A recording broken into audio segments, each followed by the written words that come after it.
let's see if it works now. There we go. Okay, it should be live on both sides. Oh, yep. All right, there we go.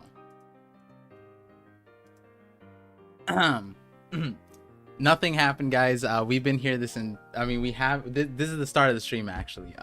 So we definitely 3:17. Yep, that was the official start time. If you guys are from Twitch, you know.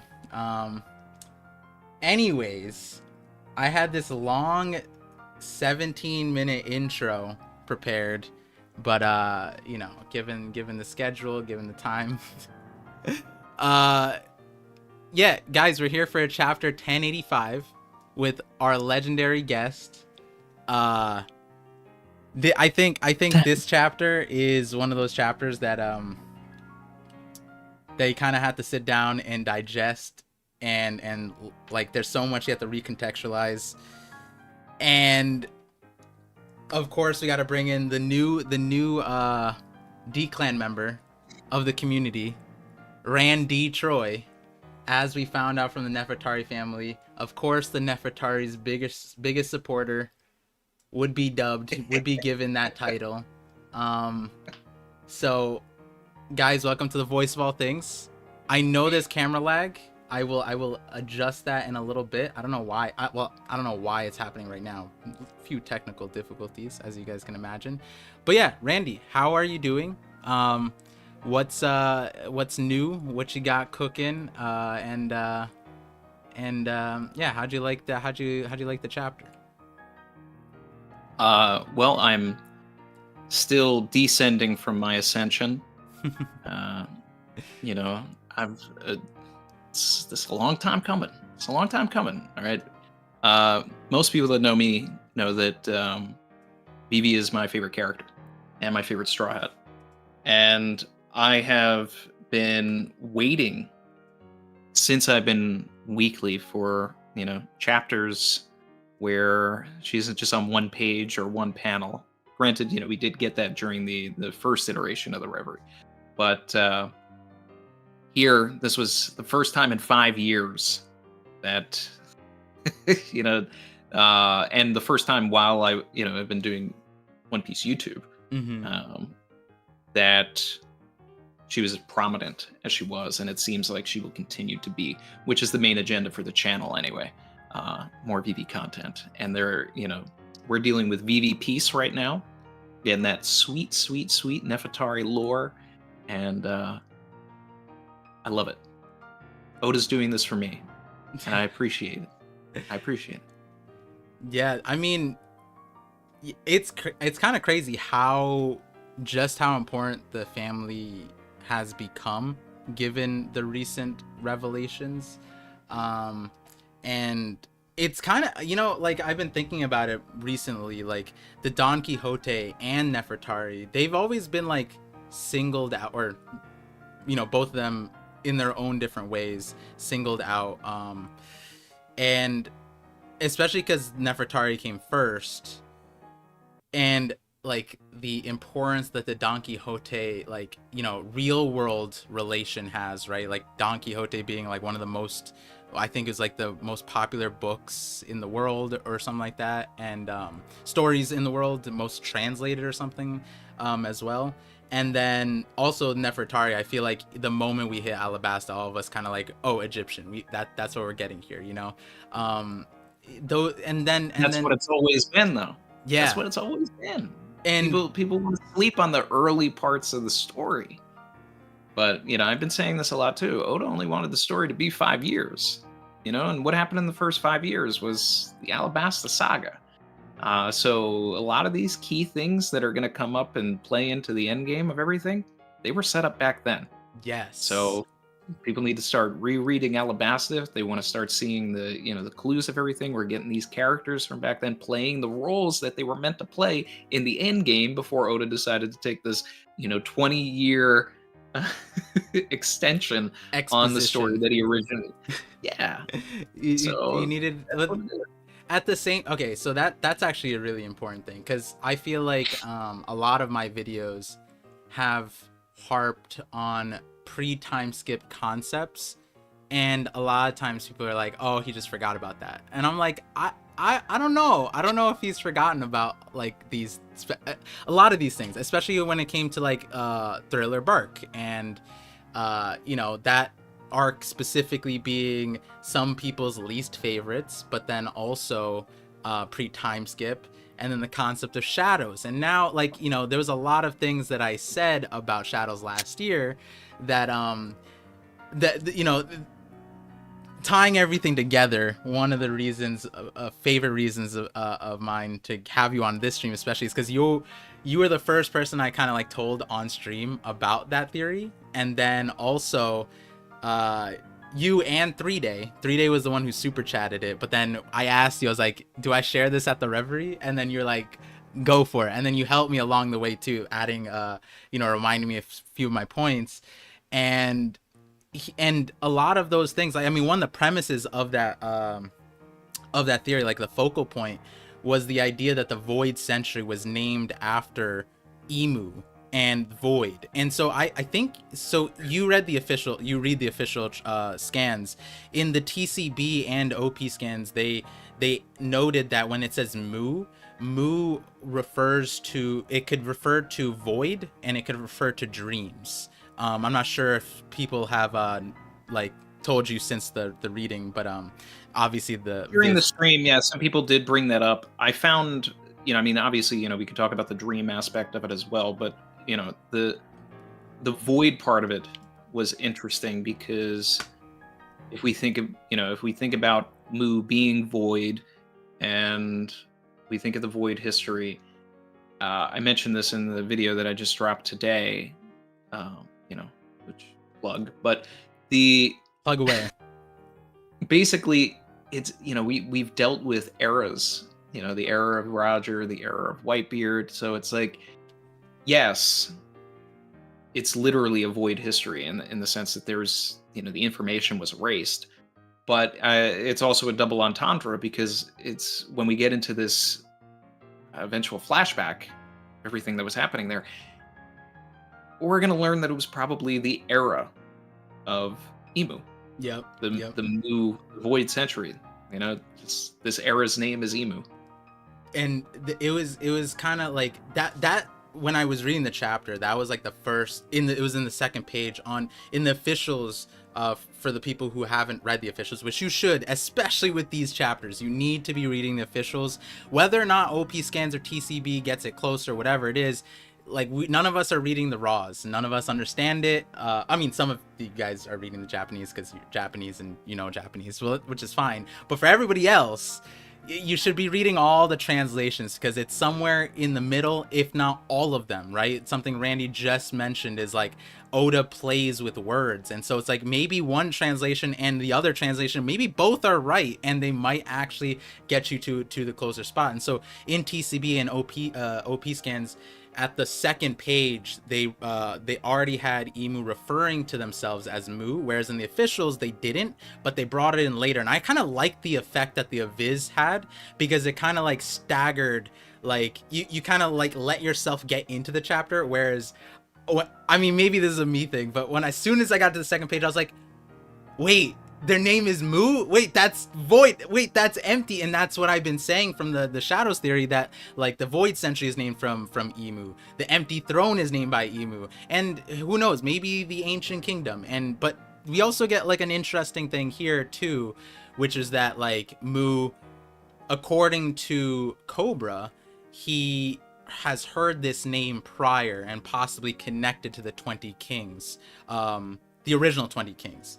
And that was a whole nother interesting kind of setup in my opinion, because coming back to the point where like this is like stuff Oda had set up at the very beginning, right? Like since Alabasta. And I'm kind of like, I try to think like, if we let Oda, or if Oda just pushed out the story the way he originally intended, which is a 5-year, 7-year plan, and Alabasta was like this very important arc, what would have came after to get us to this point? Because I feel like at this point we needed like almost every arc to like understand what's happening right now. Do you feel like that, or do you feel like right now it's like, oh, this is specifically, we could have done without this and that? And I'm just kind of curious about your take on that.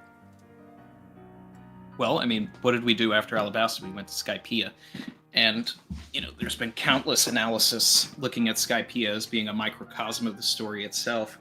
So, and it's not so much that, Oda is reusing ideas. It's more so that he found a way to reshape ideas. And, I mean, this is something that movies and TV shows do as well. You watch a movie, you watch a TV show, and you'd be like, this is just this movie, but it's different.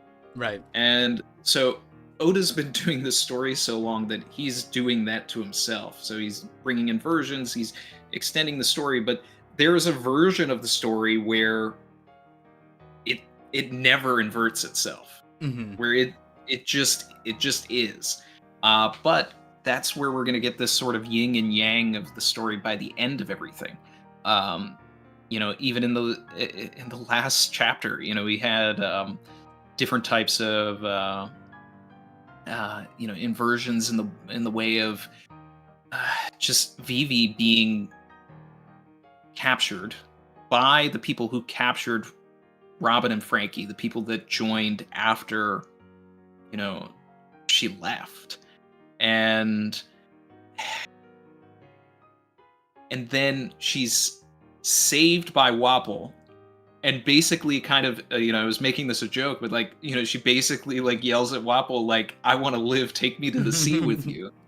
Yeah. And but the the cool thing about this is and we'll talk about this here because what's your channel about? Making connections. Well, I'm all about that as well. And the connective tissue here, which shout out to Killer Comedy TV for the gift subs. The first reverie that we were shown, right, was during the Chopper and Hero Look flashback, and it was all about Vivi and Wapol. Right. And the connection there is that Vivi has always been presented as this leader character, this character that is supposed to be the pinnacle of what a king or a queen should be. She's the person who taught Luffy how to be a leader, and Wapol has always been the vision of what the worst possible scenario of a king could be. Someone who didn't care about their their people, that actually just left them when Blackbeard showed up, right? And that's something that is really exemplified during Drum, is that dichotomy between all of that and how Luffy stands up above that. Now, ultimately, Vivi should be the person that is going to lead the world at the end of this story and reshape it. But it's completely on purpose that Oda is putting Vivi with Wapol again, because he wants to further that dichotomy and that connection and everything. We had this thing where Wapol hated Cobra, which I've been talking about for a long time, that whatever happened to Cobra, Wapol was going to be involved in some way. He was going to see what happened. So another one. But, and, we got a little bit of that even in 1074 when he was like, he's just like basically losing his mind because he had seen Emu. Right. That was sort of the theory and everything like that. And, it was confirmed here. That was basically a layup. But what was happening there is got mad at Cobra. And what were they mad about?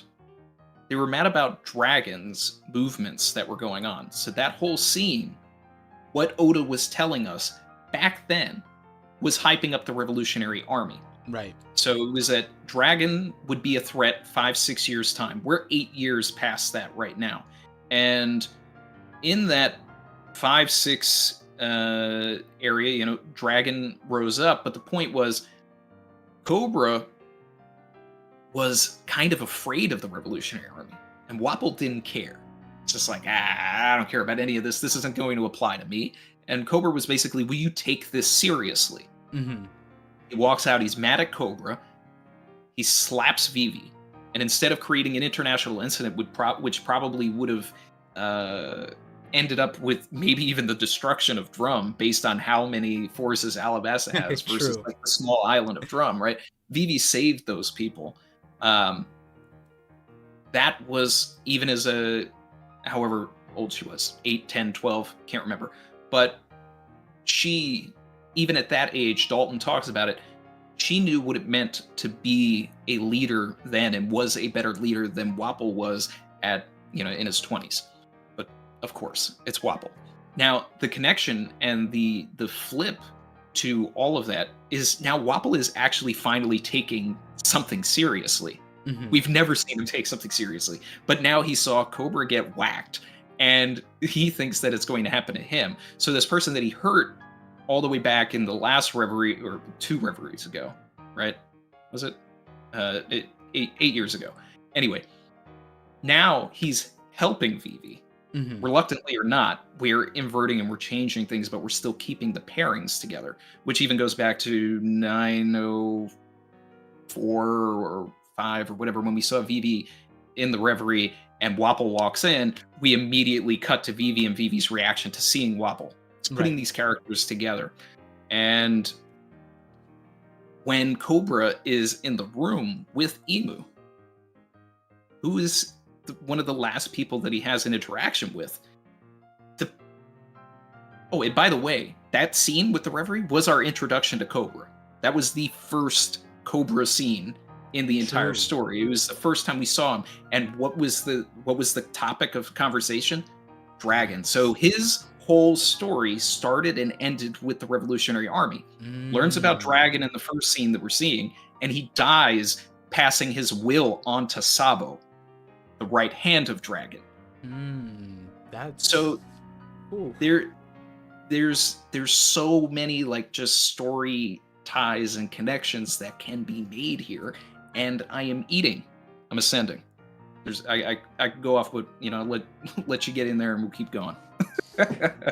No, it's it's so funny because that little flashback I just highlighted in my Blackbeard video, because Blackbeard, we got introduced to him in Drum Island, and his whole story there was so interesting because people have come up with so many theories, but at the end of the day there's like still no like connection back to why he was there, what he was doing. And for me, what I noticed when you step back from it was Blackbeard liberated Drum Kingdom. He went in, there was a monarchy, he left, there was no monarchy. And some people referred to it as a blessing. There was some destruction, but at the end of the day, he didn't take any devil fruits. He didn't, like, nobody was complaining about him. Dalton and Chopper didn't even like talk about him. Wapol got free, and like, yeah, maybe Wapol was able to escape the hands of Blackbeard. Sure, I'm pretty sure if Blackbeard wanted Wapol, Blackbeard would have got Wapol. But at the end of the day, like, he came in and he left without there being, it was like a nameless kingdom, and Vivi was like, that's ridiculous. And so when you, oh man, that's crazy, because Cobra's story starting and ending with like the revolutionaries, I'm almost wondering, because like, then would it be apt to say that maybe, because like a lot of the way we think about the ancient kingdom was that the world government might have been the revs of their time overtaking the larger kingdom, which would imply that the 20 kings were a part of that revolution, similar to how we see 8 kingdoms successfully liberated and they're a part of the revs now. The original 20 kings, we don't know the consistency of all those kings, but what we do know is that the Nefertari was a part of them. And I wonder if that's the beginning and the end of that storyline too. Lily's starts with the revolution and ends with the revolution.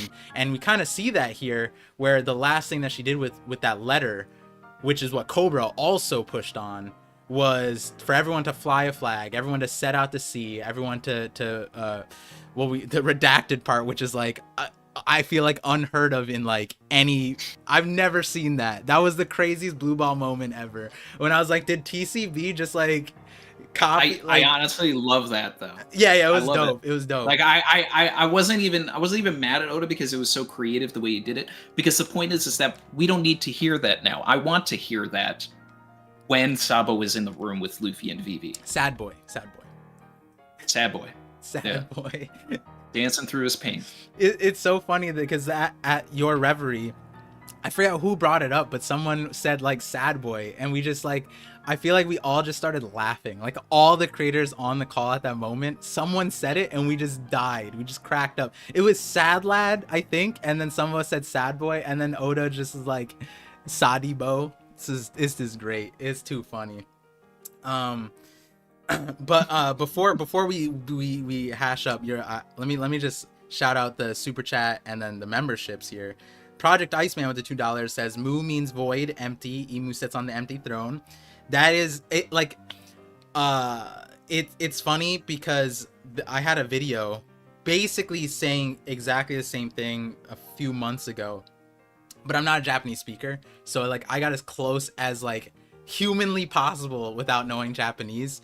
And now just knowing that it was like, so it was there, and I kind of like overworked to get there. But the thing is, the way I think Oda, like, he like put like a fail safe, like there's like multiple ways to get to that logic. And I actually asked a Japanese professor, like she teaches Japanese to English speakers, about that, like my logic line and how I broke down the katakana and stuff. And she was like, yeah, that kind of makes sense. That's actually kind of like, you know, that completely sound. And I was like, is Oda actually doing this? She's like, I don't know about that, but now it's like, yeah, I think he was. So definitely a favorite W there. Killer Comedy joined as a member, and then immediately, not even with this a minute's notice, 10 memberships gifted. Thank you, Killer Comedy. I appreciate you. I've been seeing you around too. I feel like most times I see you in hidden streams, but Hidden's, and then is he the Savage Crew too? Killer Comedy TV. Yeah. Oh yeah. Yeah, oh, yeah. He came through with the with the. Oh the yeah, yesterday for me. Yeah. Oh man, Shout out to Killer Comedy. I just wanna take a note.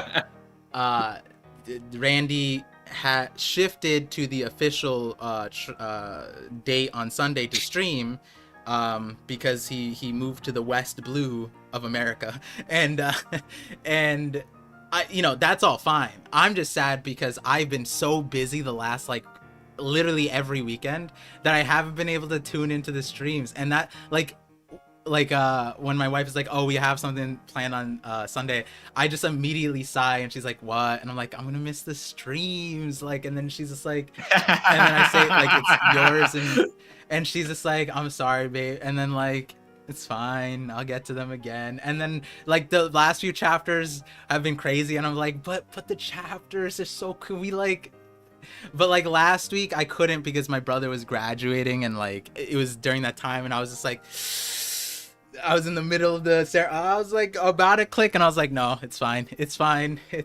I'll talk to Randy soon and catch up. But yeah, Congrats to the brother vision. Yeah. Shout outs to my brother.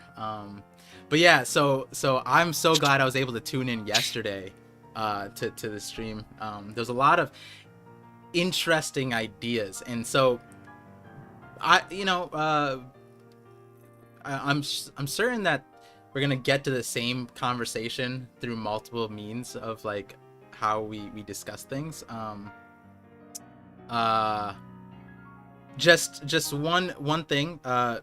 I'm not sure if I think like there are leaks out, guys. Just if mods, just hamper down on that. No spoilers here. Definitely no spoilers, even if it's like schedule stuff, that kind of thing.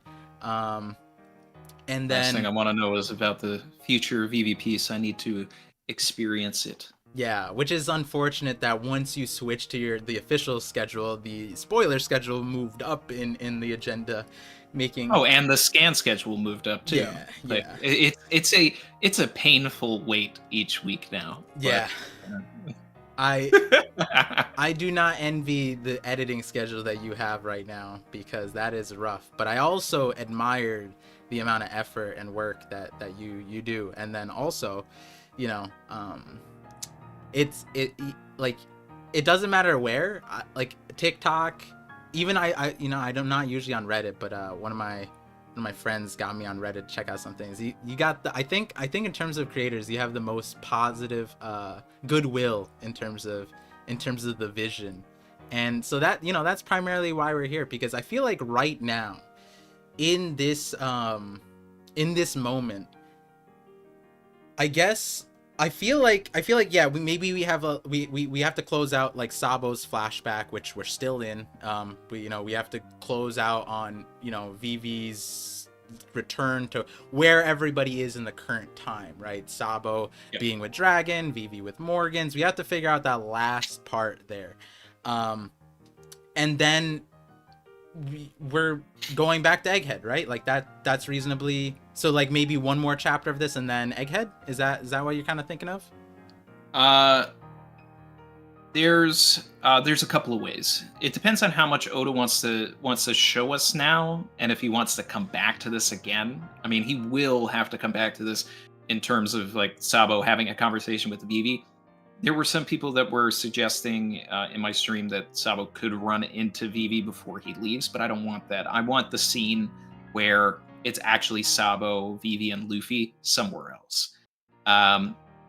And there's different connections that can be made, and you have to consider all of the players that are, operating right now as well.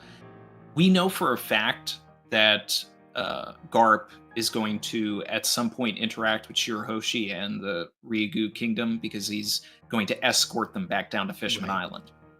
On the way down, he's going to get the call for that Cobra died, and he's not going to tell them until 9:56 when he has a conversation with them. Mm-hmm. Now, in that time, do we see the Gorosei scheming and then using the photo and then spreading the news about Sabo? Where does Morgans take place in all of this? Do Vivi and Wapol run into Morgans and Morgans willingly helps them, or do they sneak aboard his blimp and they don't find out until the scene that we see in 9:56 where someone approaches Morgans and says, "Hey, we have information from Wapol." That was I don't know if you kept track of this. This is really weird. Like, I feel like Oda didn't need to make it this difficult, but apparently, like, Morgans was there at the beginning of the reverie, like when everyone was walking in, and then in 9:56 he's somewhere else, and then he gets a phone call to one of his people, his editors, that King Wapol has a message, and then his ship starts moving.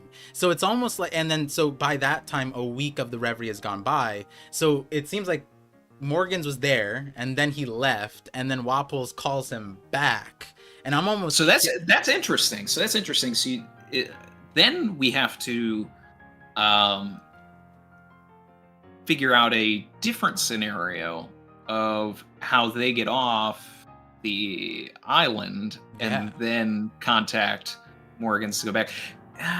It's not like Morgans is flying a Bugatti. That thing is just a blimp. Like, it's not zooming anywhere. So here's the thing, and I mean, this goes back to not only my original Vivi theory from 5 years ago when the reverie happened, which shout out to Killer Comedy. Appreciate. Oh, they got you with the membership. Look at that. Oh. Hey, let's spam these emojis now. Yeah, I need to get more emojis. That's for sure. Thank you, Killer Comedy, for the 10 gifted visionary memberships. Appreciate you. All right. So connections, right? Yeah. We get some information, and I talked, expanded on this in my my video from today too, where when Vivi is captured, Jabra is telling her a bunch of information, and I hate when Oda does this because it's a terrible like writing technique to tell and not show. Mm-hmm. We got this in the Kurouma scene where like, the hoof of the soaring dragon was attacked, this, but not showing anything.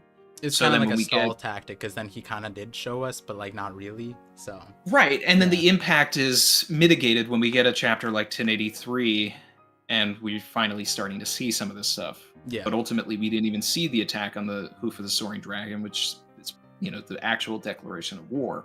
But the idea is that it's already happened. Anyway, um, two pieces of information. Sai and Leo shout to a room full of people that they are part of the Grand Fleet. Show me that, Oda.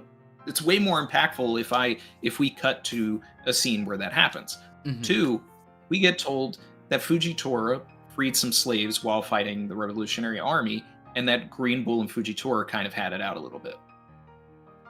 What do either of these things have to do with Vivi? And that's the thing. Why is Jabra telling this? And this is a writing technique. A lot of writers use it. Oda has employed this before. The example that I gave in recent time is we learned about the flame clouds, right? We learned about it from Yamato, who knew hmm, about the flame clouds, and Yamato told Momonosuke. The hmm, person that like we're learning it at the same time as the person who needs to know that information is learning it. right, So the key bits here is that Sai and Leo, these two people that Vivi met in the early 900s at the the first half of the Reverie, hmm, she now knows that not only do they know Luffy, which she did kind of get a little bit from Leo, right, they actually fly under his flag. So this means that if she runs into these people, she can trust them. right. Two, Fujitora freed slaves. Boom. This guy is Ally. actually a good guy. He's a good guy. So in that case, if we're going down that way and to kind of build onto things that I talked about in my last video and even in the stream, I've always wanted Sai and Leo to be like the people that are with Vivi because they Hmm, have a Viva card to Luffy, so it just gets the agenda. Like, let's get Vivi back. right. And ultimately, I do believe that the blimp is going to Egghead right now, but and we'll talk about that. But now I'm kind of wondering when we see in 956, 957, and Fujitora is on his like ship and he's left. Hmm. Is Fujitora secretly hiding Vivi and Wapple? Mm. That'd be And a then connecting drops them point. off some. Yeah. Because I brought it up in the, my thing was Fujitora should play a role in Egghead because of the Vegapunk connections. Every time we've seen Fujitora, he's talking about Vegapunk or the Seraphim, the SSG. He's the first person who told us about the SSG. And so he should be involved in that. But if it's a thing where Vivi is on Egghead, and all of our guys think that Fujitora is bad, but then Vivi connects. Wait, this guy was saving people. No. We can actually trust him. Then that's the connecting point. Vivi is being told this information for a reason, so Hmm. she will have further interactions with Sai and Leo, and interestingly enough, she'll probably have some sort of an interaction with Fujitora, and Oda's trying to connect them. Yeah, no, that's it's the Fujitora point is interesting because like one could look at those moments and it's like for me a lot of it was comedic relief, but I agree with you 100%. It's like if Oda's choosing to tell us this information in this way, it either relates to the chapter in a soft way, which we'll get to in a second, or like you said, it's relevant towards the listener, the receiver of that message. And in this case, Vivi learning that Fujitora is an admiral, which is incredibly powerful, but is also running counter to the powers at hand. Yeah, that's a great window. And in terms of Fujitora acting out, it's not like it would be the first time, and I imagine it won't be the last time. But then also, I like that because it kind of lends itself to the whole. Right now, it feels like Akainu is losing control of his like upper echelon, where it's like even Kizaru left for Egghead without his command. It left ahead of time, and he's like he didn't even Yeah, Kizaru's not going to. He's not going to turn. Fujitora could. right. But we need some top tiers at the end of the story. I say it all the time, and it's Akainu, Kizaru and Green Bull, they're just bad.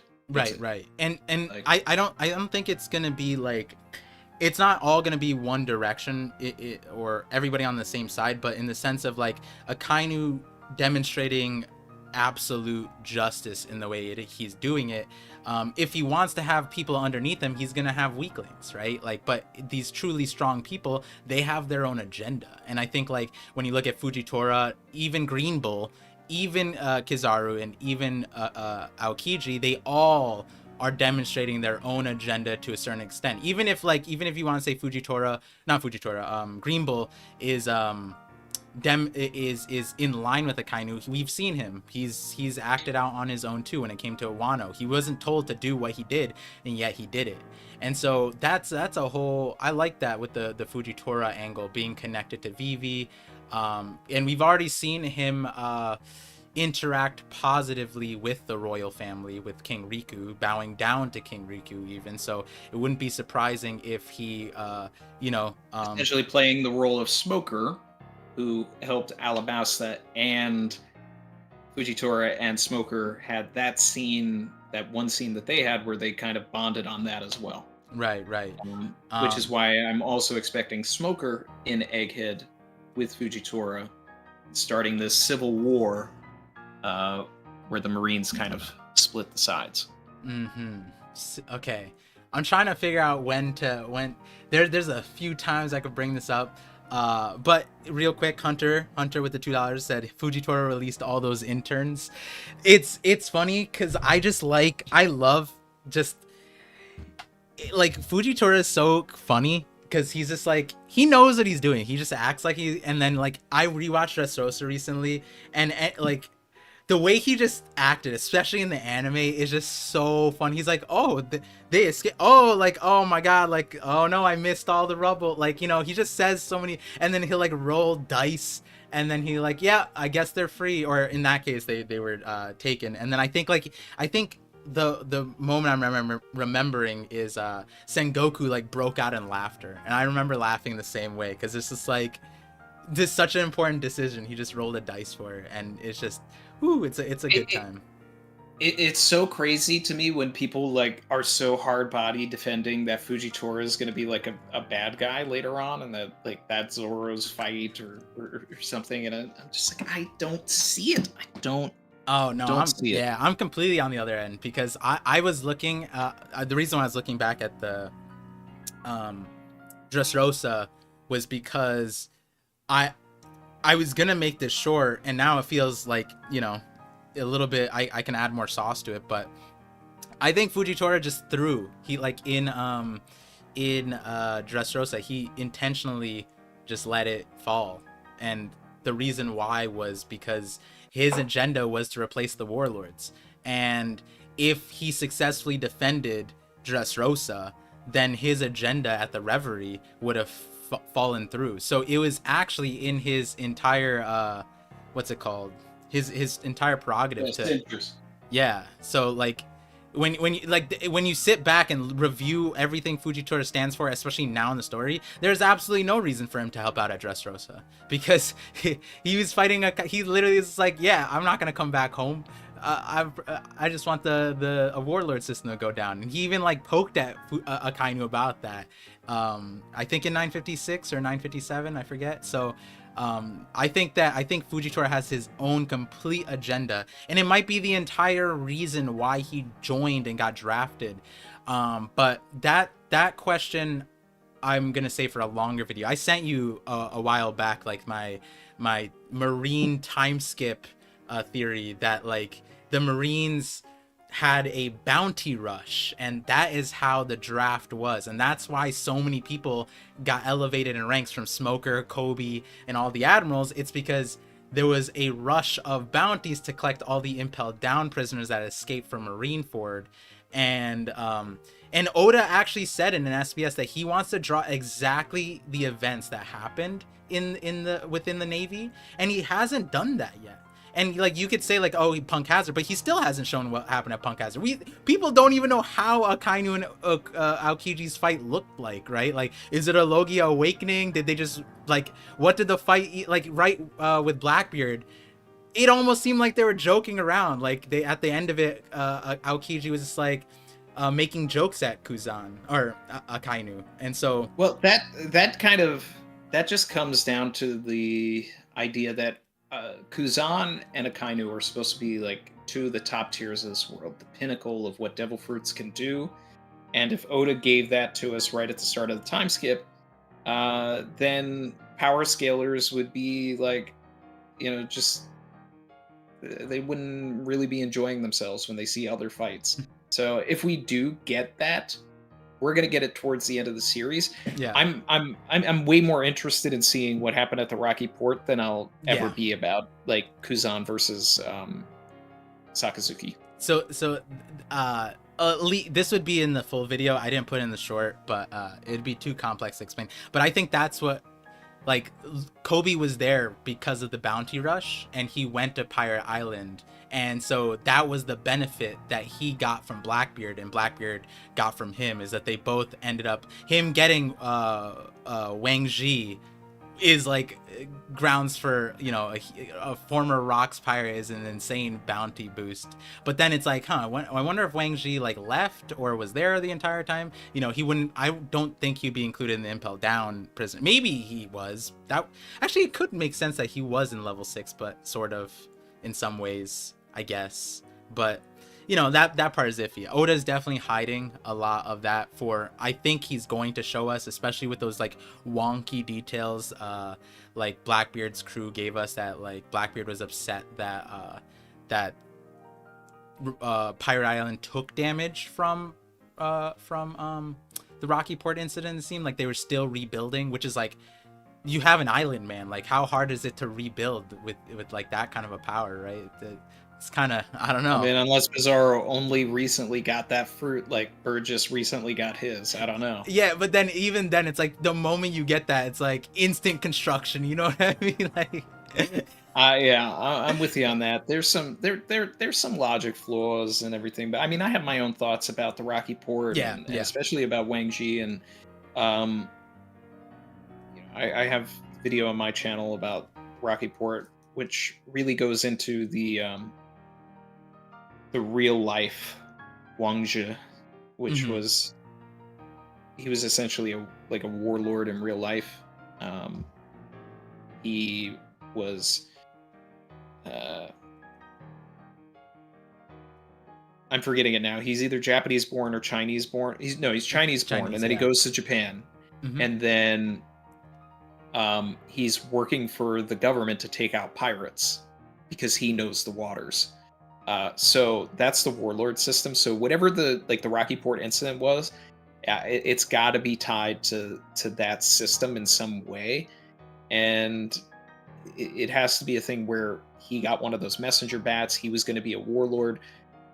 Law was the mastermind of the Rocky Port incident. He became a warlord because of what happened, and that was, it was a big W for me, because I said, like, he got those hearts that he gave to the government from the Rocky Port incident, and that was confirmed by Blackbeard. right. And I've been saying it so long that when I was like, saying, "Oh, we got the W," everybody was like, "We already knew this," and it's like, you only knew that because I've been saying it so long. Yeah, I mean, it's like it was so headcanon that it became headcanon. But which is a lot of your theories, by the way. I'm, like the Tama one. I remember when that got revealed, people were like, didn't we know that already? I was like, yeah, where did you know that from, though? Like, so it's whew. That the Rocky Port one is an interesting one, because that was another angle I was going to take too. When you think about calling Law the mastermind of Rocky Port, that would imply that everything that came out of it was what he intended. Like, all the players, everything, he masterminded the entire thing, which, if you look at what one of the benefits was possibly Kobe going up in rank. What benefit would Law get from that, right? If this is what you wanted out of all the players, they're like, yeah, sure, you benefited Blackbeard, but if that wasn't exactly, like, if you were willing to sacrifice take a loss on the Blackbeard thing, because I doubt Law has a reason to build Blackbeard up, then you have to balance it with some positive that he or someone else on his side, which, you know, further benefits the Sword agenda, which is like, hey, if Kobe goes up in rank, maybe that's beneficial for him in his command or Sword or something, or the other members in Sword, or various aspects of what Kobe could do in the future. Because thereafter we see Kobe going after warlords, right? And taking on like larger missions, similar to Drake, right? But at the time, right, when we left Kobe, he was a petty officer. I doubt he would ever have that role if he was still a petty officer. He wouldn't be mirroring Drake in any capacity. Drake was a rear admiral versus a petty officer. I doubt you wouldn't necessarily have that in any kind of hierarchy. So I wonder if that was something Law was considering. I mean, and then if we're gonna go, I mean, eventually in this conversation we're gonna get to the silhouette stuff, but the silhouettes, I mean, if there's anyone who's gonna, I've always said this, the people who give us a silhouette are more important than the silhouettes, and I feel like Kuzan knows the Sword members, like, and so if there's one that looks like Law, it probably is Law, right? Like, that just kind of makes a lot of sense. But yeah, you know, and making connections too, right? Yeah. We saw Law, right, and he got defeated by Blackbeard, and for agenda purposes, I really wanted him to get to Fulaled, and it's not completely out of the realm that he may still actually, like, you know, Beppo might swim and get pulled there. But here's the thing, right? It's always, I always say it's really important to look at what the following scene is, or the preceding scene of something important. So, chapter ended with Law and Beppo sailing away, swimming away.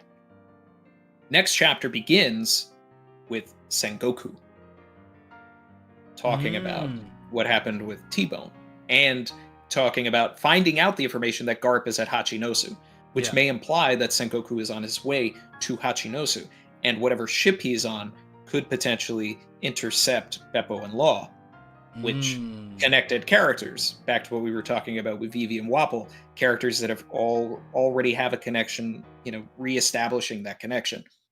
The Corazon connection runs deep, and they had their conversation in Dressrosa. We bring it back. Even if Law ends up not necessarily being in Sword or anything like that, he may actually have a deeper conversation with Sengoku about Corazon and learn about Sword as he's going to where everybody in Sword is, and then helps everybody in Sword. Right. You know, like, either way, he is tied to this no matter what, and the person who he inherited his will from was a secret Marine. So it's all about toppling the world government at the end of the day. That's actually you know, a good segue into a subsection that I wanted to get into here. Rocky Port's a huge conversation. Actually, before that, I just want to play this by you real quick. I doubt someone's bringing up where I want to go with it, but just before that, you brought up Sengoku because you did. I had an interesting direction. Instead of going to Hachinosu, two things. So I doubt my Fraud Valley agenda has reached your side, because it's a little madness. Oh no, it has. You've been on the same boat about, like, God Valley has been a little iffy, right? Like, so I haven't seen the video. Yeah.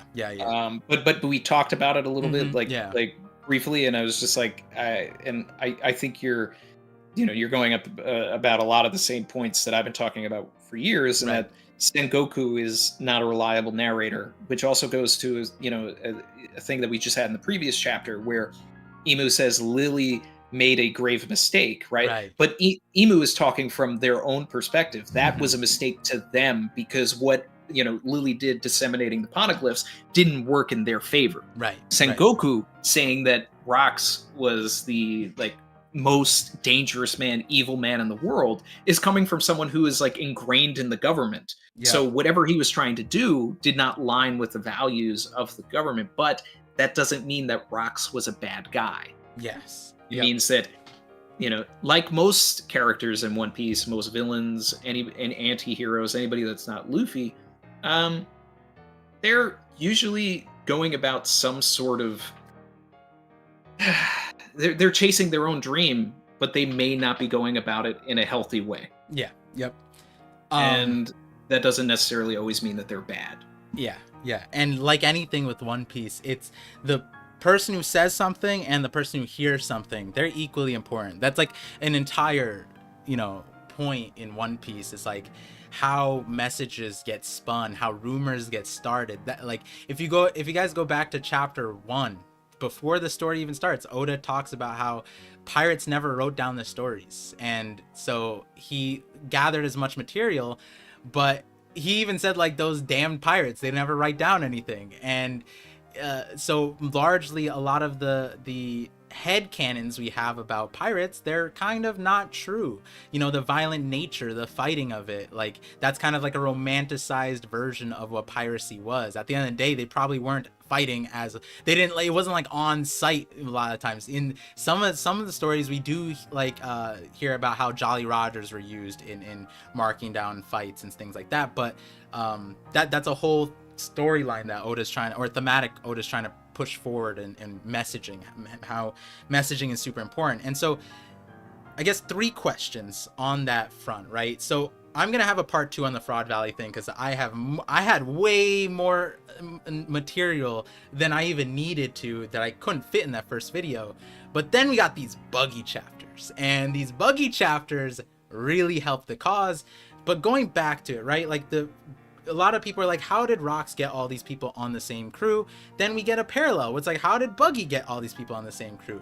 And then we have a situation where Law... How did Luffy get all of these people on the same crew? Exactly. And Mihawk answered that for us in Marineford. So, and Buggy, interestingly, demonstrated that same sentiment that Mihawk had about Luffy, in probably even a stronger, grander way at that moment, right? Because he had all the Impel Down people, like, worshipping him. Who interacted with Mihawk during that Luffy scene? Buggy. In Marineford.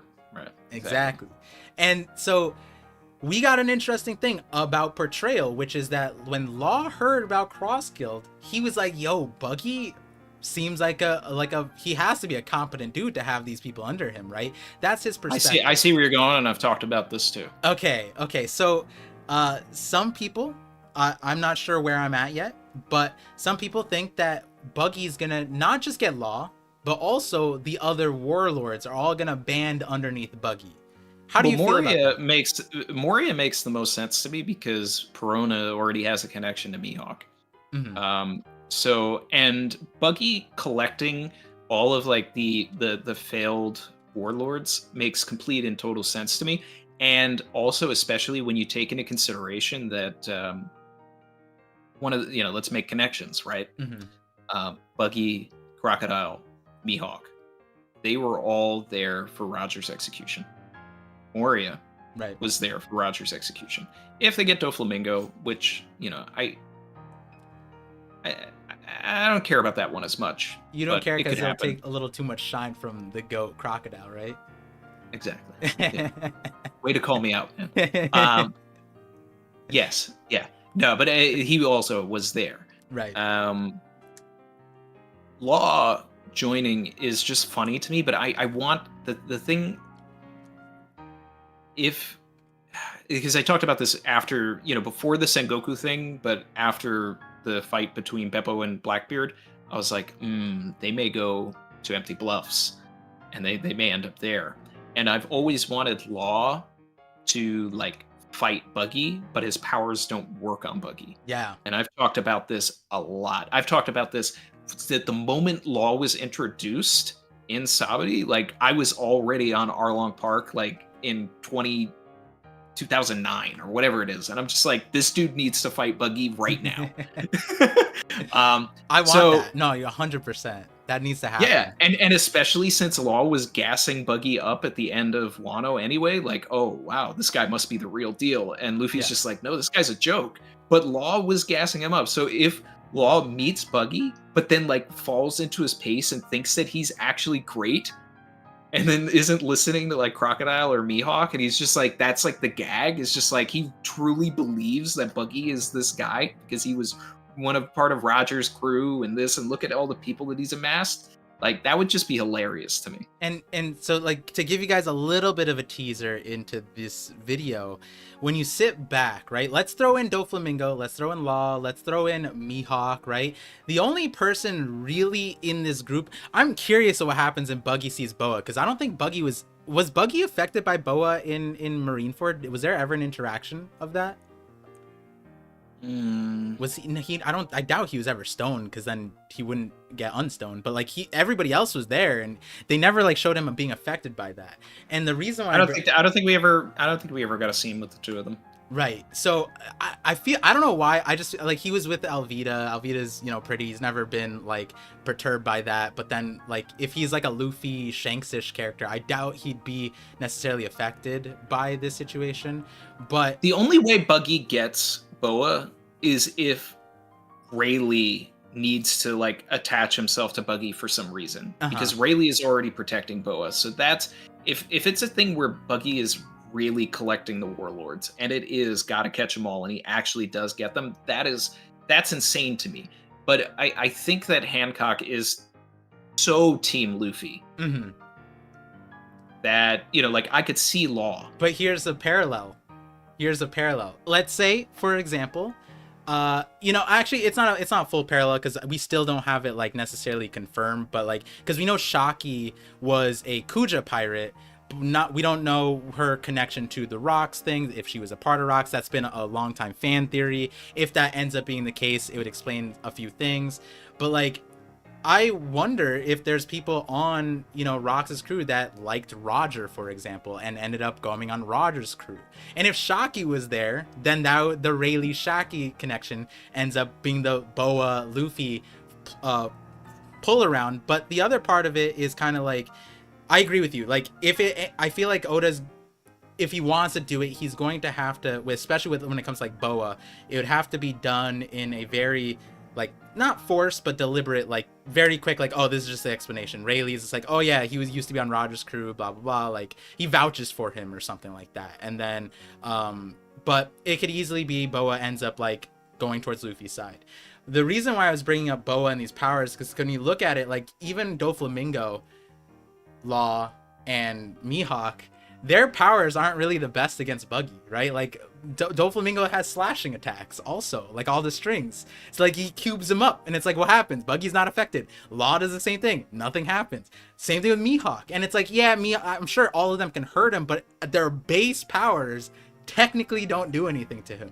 And it's like, it's such a funny setup for that thing where it's like these people are clearly more powerful than Buggy, but as a perspective thing, like all the people are like, oh, Buggy's immune to them. Like Law, the Surgeon of Death, survives. The world's strongest swordsman survives.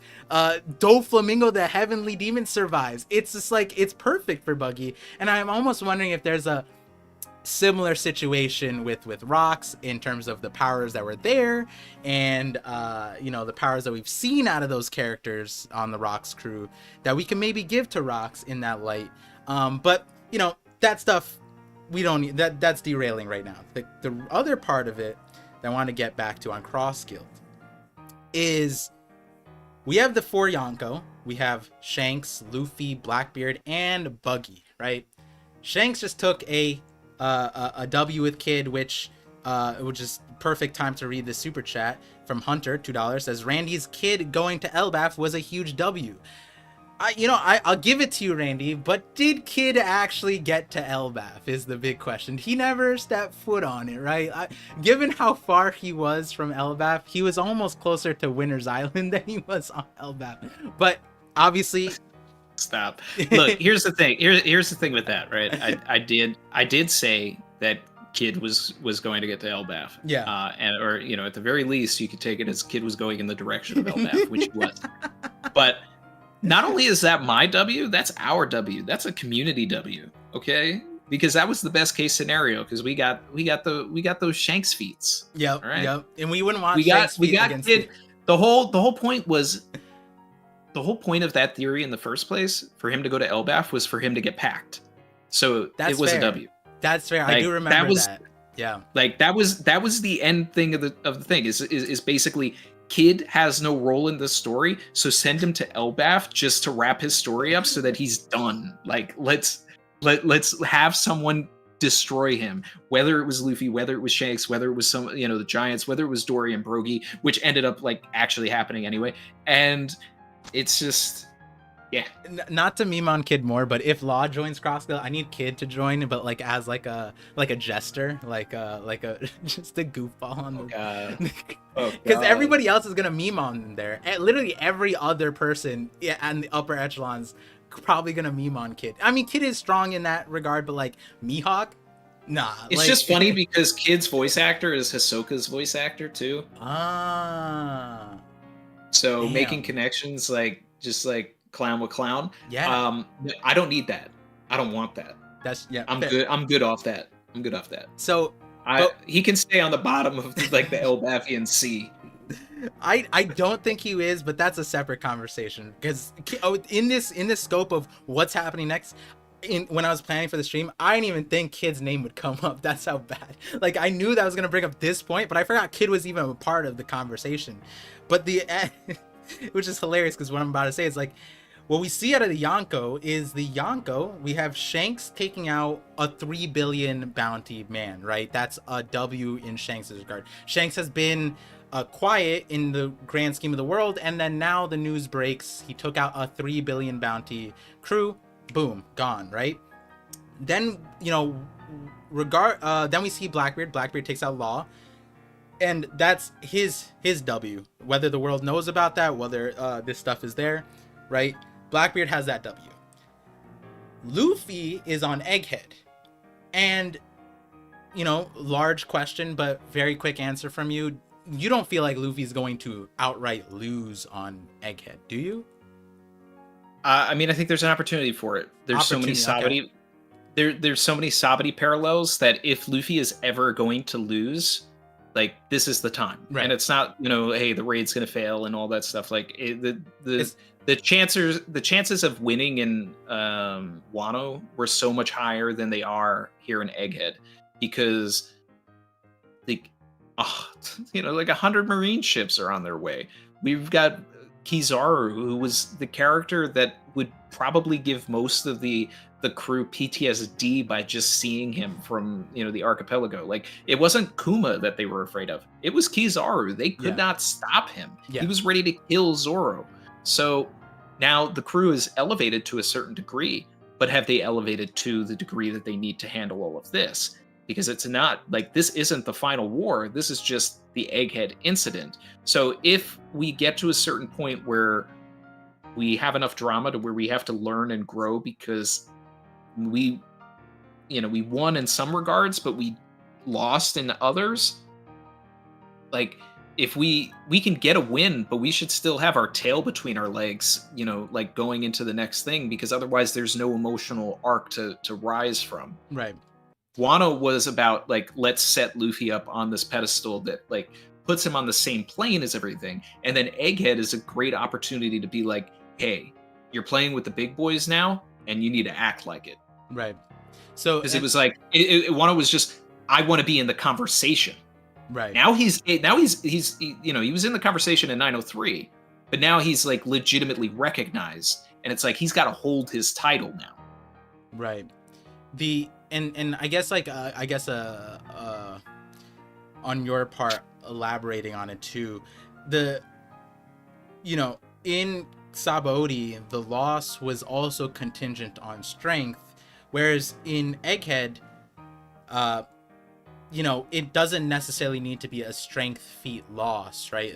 Terrible TJ brings up in the super chat $5, says Luffy will lose in terms of goals or promises, like how he promised to get VP off of Egghead. And I saw Giovanni say the same thing. It could be that he fails to protect the person he vowed to. That could be a minimum loss bar threshold versus, you know, Sabaody full rerun, which, you know, considering the St. J is here, like, or is on the way, hopefully, depending on how fast the ship is or how slow the ship is, you know, there's a wide margin for that in my opinion. And so, now that I think about it, it doesn't even need to be an Egghead news thing, because Luffy just came off of a fat W because he took out Kaido, right? He took out the world's strongest creature. So now we have these three Yonko, all with these grand newses that basically just change like world perspective. Shanks's one's a little, and Laws is a little bit iffy too, but like Laws at least, Surgeon of Death, that's a little bit cooler, and X Warlord, that's a little bit cooler than Kid. And then I was kind of thinking, like, in a lot of ways, Buggy's path towards Pirate King is starting. That's a whole separate question on one front, but the other part is he kind of doesn't have the. Yeah, he has T-Bone. To be fair, guys, I love T-Bone. Chapter 371. Never forget. I got caught lacking disrespecting T-Bone, so I'll never redo that. But my other point is that right now also Blackbeard in Garp situation. Do you think Blackbeard is going to get the W on Garp? He should. If he wants to be the threat that he is. And Blackbeard doesn't take L's either. He only even the L's that he has taken, like against Magellan, like immediately get turned into W's. So, and all of his crew believe in like this weird determination, fate, everything. So it's like Blackbeard pulling up to Garp is a bad thing for Garp. Right. Yeah, and guys, I love Garp. I have a whole like 40-minute video on Garp, and then Blackbeard video as well. And it just makes more sense at the moment. And it's not even like a pacing thing at that point. It's kind of like it just needs to happen, and Oda's going to make it happen. How is he going to make it happen? Hey, there's plenty of ways, and I think in that front there's less ways of benefit for the story if Blackbeard just outright loses from this situation. And I think this is the best point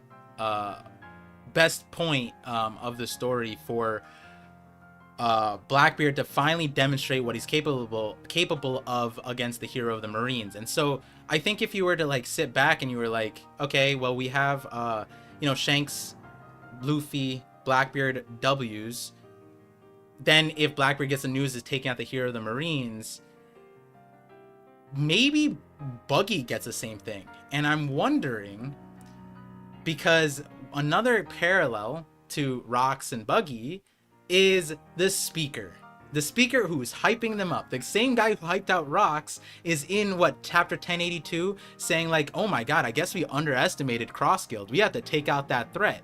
And I'm wondering now if instead of Hachinosu, Sengoku ends up going to Cross Guild and tries to go on that front and ultimately loses, which would just make sense considering who is there, right? Like if Crocodile and Mihawk are both there, it's like, yeah, I threw out a poll. I didn't tell people why I threw up the poll, but now you guys know, if you guys voted in that poll, why I put up Mihawk and Sengoku.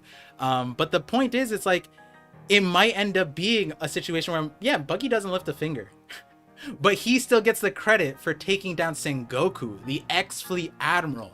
And now you have a situation where Buggy took out that, Blackbeard takes out Heroes and Marines, and then Luffy takes out a Yonko. It's like, I think that's enough buildup to get these characters to the same level of notoriety as Shanks, which none of them have yet, right? Only Shanks is the only sitting Yonko, and even Blackbeard has it too. I mean, he was there at Marineford, but Luffy and Buggy, they kind of need the come up. And if Buggy takes out Fleet Admiral Sengoku, I think that could be the craziness. That's the best point you brought up this collab, bro. And it's just going back to the connections and everything that we've been talking about, right? Because there were two conversations that were happening, which creates two paths, two divergences. Does he go to Hachinosu to save Garp, or does he trust Garp to be able to do something?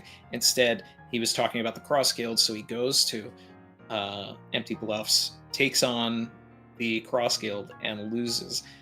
Which means that he would have Suru with him as well, and Suru would also get washed, which is kind of wild. Yeah. But also, it still works if Sengoku runs into Law, right? Yeah. Or Law makes it to Empty Bluffs as well, or even Law ends up playing a role in Sengoku's defeat somehow, or saves him. Mm-hmm.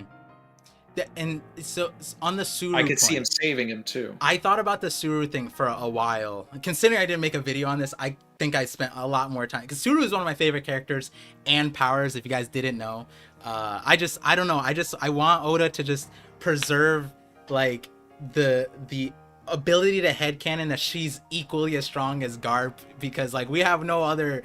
We don't have any. You want to keep Suru clean. Yeah, like no L's.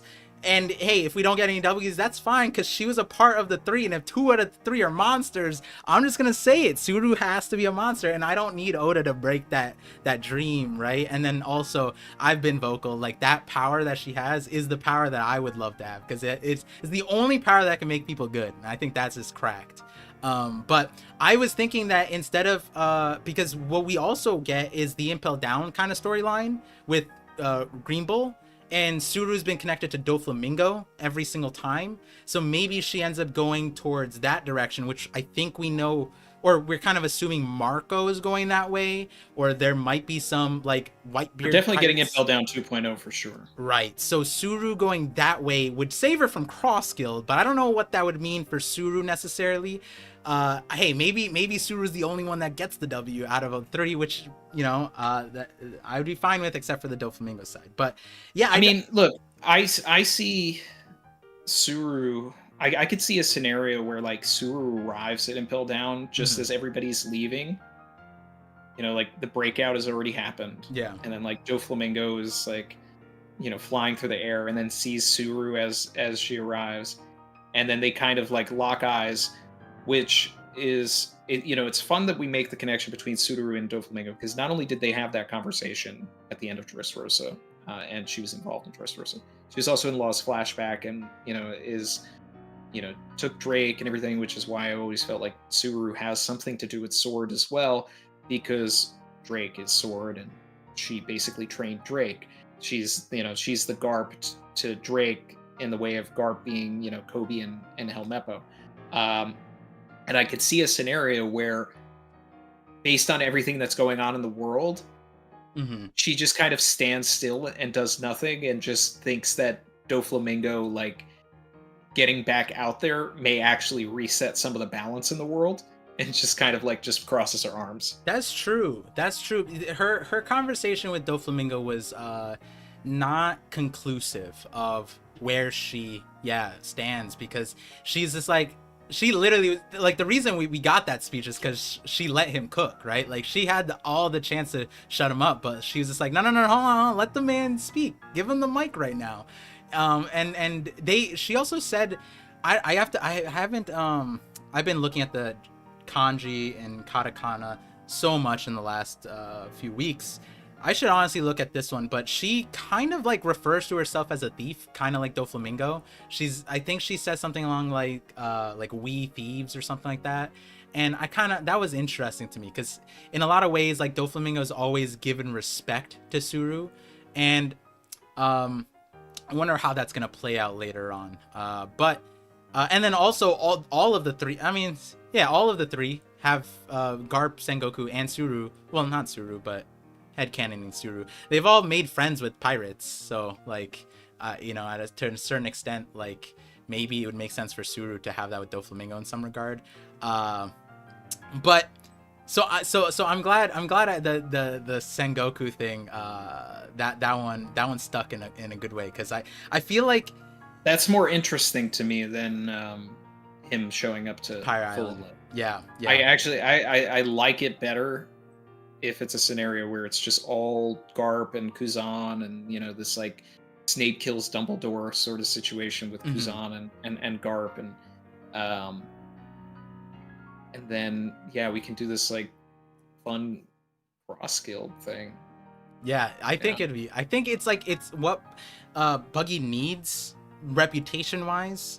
I think Yeah. it's also another perfect thing. He's behind the pack for Yeah, sure. yeah. And then the Pirate King And I've story. got a cross guild theory video that's Ooh, already shot that I'm editing. That's gonna come out soon. I'm gonna prioritize something on this chapter first, so I'm gonna put it on the burner. But I you feel know, you. I feel I'm you. finally doing my cross guild Davy back video. Nice, nice. I there's something I came across recently that I've been thinking about in relation to Davy back fights, and I've been wondering how Crocodile or not Buggy fits that, and it's like more year connected, but you know it's a looser thing. But like regardless, I think that's a cool another news story, and that's kind of where I want to cycle back to, because eventually we're getting back to Egghead, and we just left off Egghead with the news that shocks the world, right? Um, Given everything that we have now, and at this point we can kind of understand what's left in the there's not shockers left at the Reverie, right? We would have heard about it in the news. Right now at the Reverie, there's kind of just the fallout. That fallout is important, but in terms of the news stuff, that's not necessarily what we're looking at. Whereas on Egghead, we left the news that will shock the world. And my question there is, hey, in terms of the narrator bubbles, narrator is been pretty goofy of recent, you know, telling us that Kaido won, etc., etc. The list goes on and on.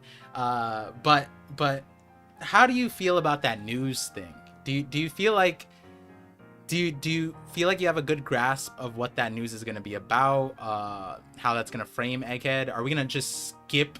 Are we going to get like the Egghead? Some people think we're skipping Egghead, and we're just getting the news of it and getting the Yeah, ramifications. that would be so wild.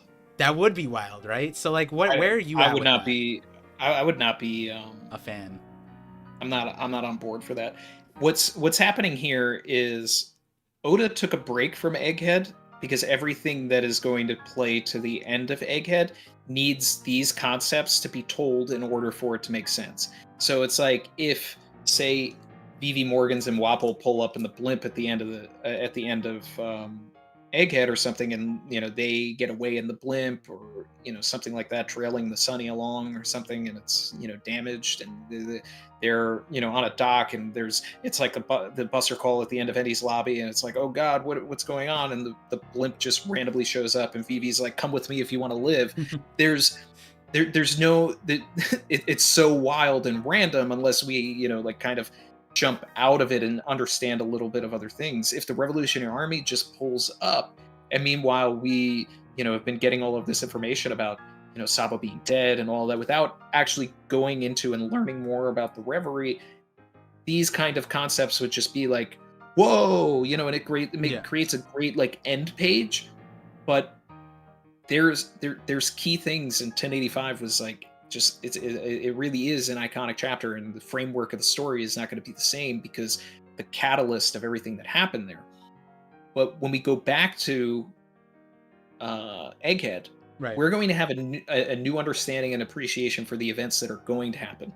We now have a increased threat of Jay Garcia, Saturn, which I always felt, but that's because I knew Oda wasn't going to just have these characters not be combatants. But Right. a lot of people were just like, what's this old man going to do? It's just a Charlo situation. And it's like, no, like these guys are going to be these guys. Were you worried when they pulled out the gun? Like they all just pulled out the thing, you're like, oh no, not just this. Are they just the world's strongest gunmen? Like Oh no, I was laughing. Yeah, me too. I was on board for it. Oh my god, that was Because the so other funny. thing too is like, why are they going to transform and all this stuff for Cobra? Right. Like, They didn't even need no. to. He would have just died. They could have just locked the door. What would Cobra? They have didn't done? transform until Sabo showed up. So Yeah. it was just like, oh wait, well we can't use the guns on this guy. So, but yeah, when it comes to news, right? That's Morgan's currency, and he deals that currency well. He is one of the most powerful people in the story because he can literally let everybody in that world know something if he needs to. And now he has Vivi and Wapol, who know the truth of Emu, right? But maybe Morgan thinks that the people aren't ready for that yet, or he wants to do a full expose. And part of this story is deciphering the true history, and that's what Robin is going to do. But Vivi will be coming back to the crew because she is a part of the crew. And Vivi's role on this journey is she is going to be the person that's going to disseminate that information. Like it's on purpose. I've been saying this. It's on purpose that she is with Morgan's because Morgan's is going to be a key component into everything here. Vivi is completely tied to the origin of this world and just how messed up it is. Yeah. And that's got to be part of what the letter that Lily left is about. And it's going to be a part of whatever letter I guarantee you Cobra left for Vivi that she will find when she eventually gets back to Alabasta, or reunites with Igarum or Chaka or something. It's like, hey, your dad wanted you to have this. Or maybe it's in like a secret pocket in Karu's bag or something. But either way, she'll have something. She'll have a goodbye with her dad. But when we finally learn what the true history is, we're at Laugh Tale or wherever that information comes together, Vivi will be there. Right. Robin will tell us what it is. Vivi will take that in, and then as a D and as the person who feels responsible for a lot of all of that stuff, because when it all comes out, like there's no way Lily gets out of it clean. She's going to be complicit in something, and that's why she goes and does the things that she does. Right. That's why she goes to the Poneglyphs, because she feels bad for enabling Emu. Right. And it's that idea of, oh man, we were wrong. And this is the way that Vivi makes it right. And if she gives that information to Morgans, who can send the true history, the biggest news to the world. Big news, not to your big news. And then everybody understands what the Void history was. That's the fire of the revolution. Right. That's when not just 8 kingdoms. That's when every kingdom paying heavenly tribute, anything, like that's when they're going to go and be like, wait, no, we're not no. And then we're just going to see all of these ships. It's going to be like the opening, and we are like, they're all going to be just heading to Marijo, and it'll be like, nah, we're toppling this. Yeah. And it's going to be a tag team between like all of the Straw Hats to make this happen. Robin will tell us what it is. Vivi will tell the world. And Luffy will be king. And at the end of all of it, Vivi will reshape the world and the government. And it's going to be a big key of, you're talking about the news and how is the news going to play into everything. Morgans is going to be like one of the most important characters in the story by the end of everything. And how that ties into the narrator, it's, it's tough. It's tough to figure out like what parts, because I agree with you. Obviously, I think, Morgans, Wapol, and Vivi all going to Egghead.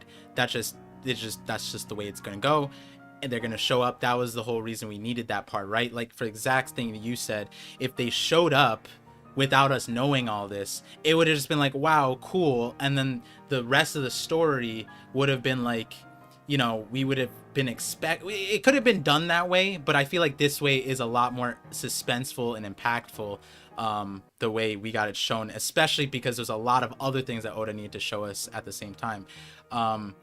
Real quick on the Lily conversation, something that I've been talking about, and I think you might like this line of thinking, if not have already thought about it like this, but I've been thinking that like whatever happened to Lily, it might be a parallel of what happened to Vivi, in the sense of like, hey, Vivi left Meridra, she didn't go home, and the world government doesn't know where she is technically, and that's what happened with Lily. And what happened with Lily afterwards? She wrote a letter to the Alabasta so that they could perpetuate this message or the truth of a situation, and at the same time put out the poneglyphs. And you know, we don't know what all the poneglyphs say, but we understand that they're all connected to the One Piece, the true history. And in a lot of ways, I'm kind of, you know, now I'm a little bit more interested in this line of thinking, but it might be that, like, in the past there wasn't a Morgans and now there is, and so now there's a whole, like, now Vivi has something Lily doesn't. There's two ways to think about it. Maybe there was a Morgan's parallel in the past, which would be very cool too. That's what I was originally thinking, but now, especially the way you were talking about it, I'm like, you know, considering Lily only sent a letter to Cobra, I almost wonder if, like, she couldn't send a message elsewhere. But then again, we got the poneglyphs and those are spread out, so maybe the pre-Morgans was even more cracked because they were pushing out poneglyphs and not newspapers. So, like, maybe it was a pterodactyl. And what does Vegapunk want to do? He wants to create the internet so that he can send information all around the world in a split second. And these characters are going to the current Vegapunk, so maybe the characters are together in the Void Century. Maybe the Morgans and Vegapunk of the past are, like, more or less together, and that's who Lily ended up connecting with after the world government, the Celestial Kings. So, like, I kind of, that if you play with that idea, there's a whole lot of context that it's like, then what did Lily do afterwards? Did she die? Like, what kingdom did she go to? Like, you know, what happened to her life? Because, like, Vivi's not dying after this. She has a whole role to play, right? And I imagine Lily had the same thing there too. But why? Everything being a allegory or a metaphor for just the growth of technology is fun. And as, like, a big sci-fi fan, you know, like, I'm a fan of that. And I mean, we're even in a sci-fi arc. You have the poneglyphs, which are an extremely archaic hieroglyphic, like, method of communication and leaving messages. You know, it's so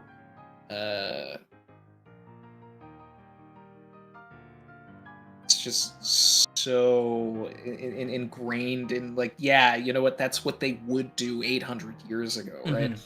And then it's like we build to this point where in a split second everybody could know what those messages said once we actually gather them together in one piece. And it's like that's the evolution of time, right?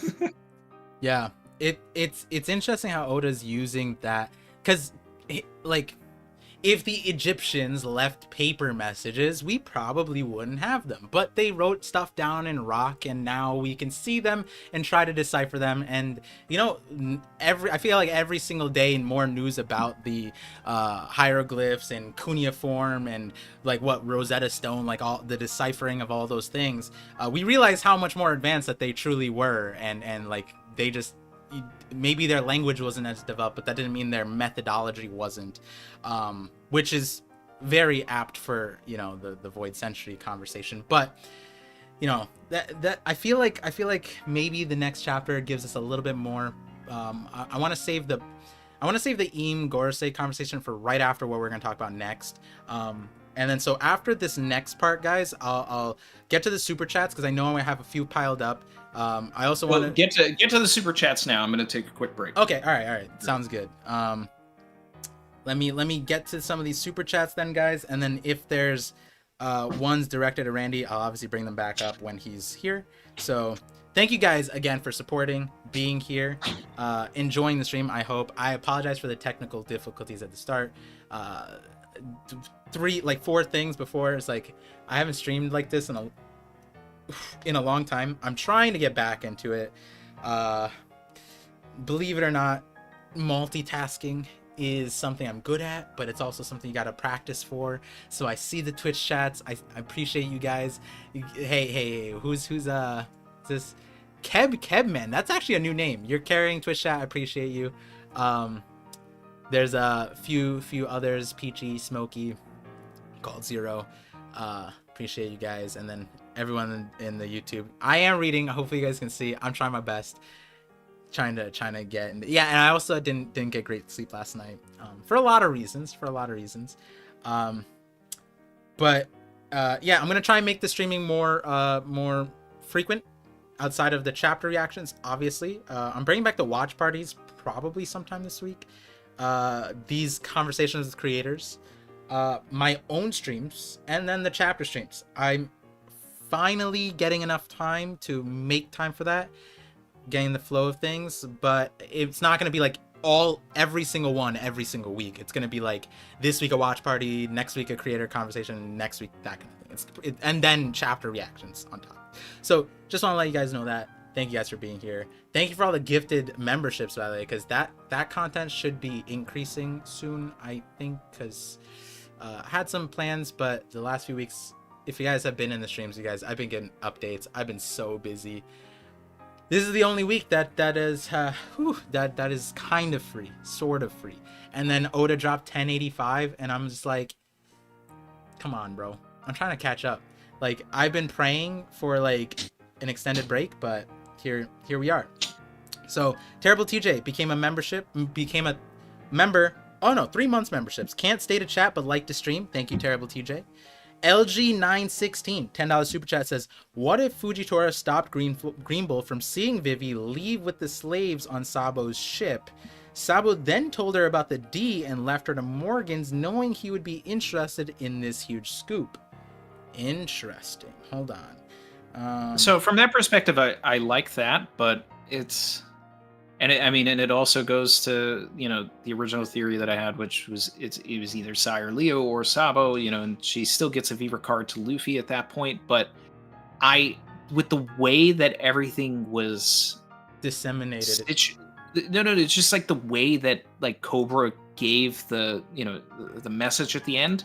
It was like, give it to Luffy and Vivi, and it was almost like at the same time. Mm-hmm. Mm-hmm. And it's like I kind of just want like a scene where it's just the three of them in a triangle, almost like that one volume cover during Alabasta, and with it's Ace. just like or it was like Smoker and then Luffy and Vivi and Koza or something, like the overhead view of everything. I just want that, but Luffy, Vivi, and Sabo, and like they're kind of just like talking about it and is figuring things out. Yeah, no, I agree with you. I feel like it makes more sense to have Joy Boy, Sad Boy, and Vivi all in the same boat at the same time. You know what I mean? But I think also, yeah, you're right. With Cobra's messaging, it's like Sabo has to give it to Luffy directly, and if he gives it to Vivi first, that's fine. But he also has to be there. Like it's not necessary because it feels like Sabo has to give it directly to Luffy, as per like the sentiment that Cobra had. It's not like Sabo fell onto that information by hearing it and then he can do with what he wants with that. No, like Cobra like gave him a directive as well, like and so because of that it feels like what you said. It's very strongly like we're building up to the scene where this meet, he shares it.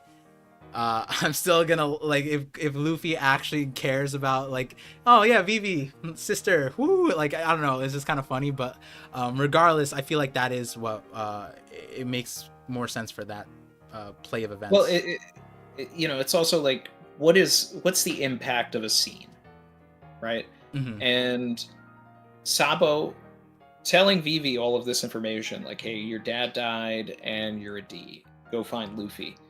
Okay, that's fine. Vivi goes and finds Luffy and says, hey, my dad died and I'm a D. Like, I don't care. If Vivi and Luffy are in a situation and then Sabo pulls up and then he's like to Luffy and Vivi, I was there when your dad died. He has a message for both of you. Right. You have to work together because you're both part of the same clan. And this is what it means based on what he said. And these are the words from Alabasta. And then if Robin is there as well, like she can kind of go into it a little more also. And that means more. Yeah. Yeah.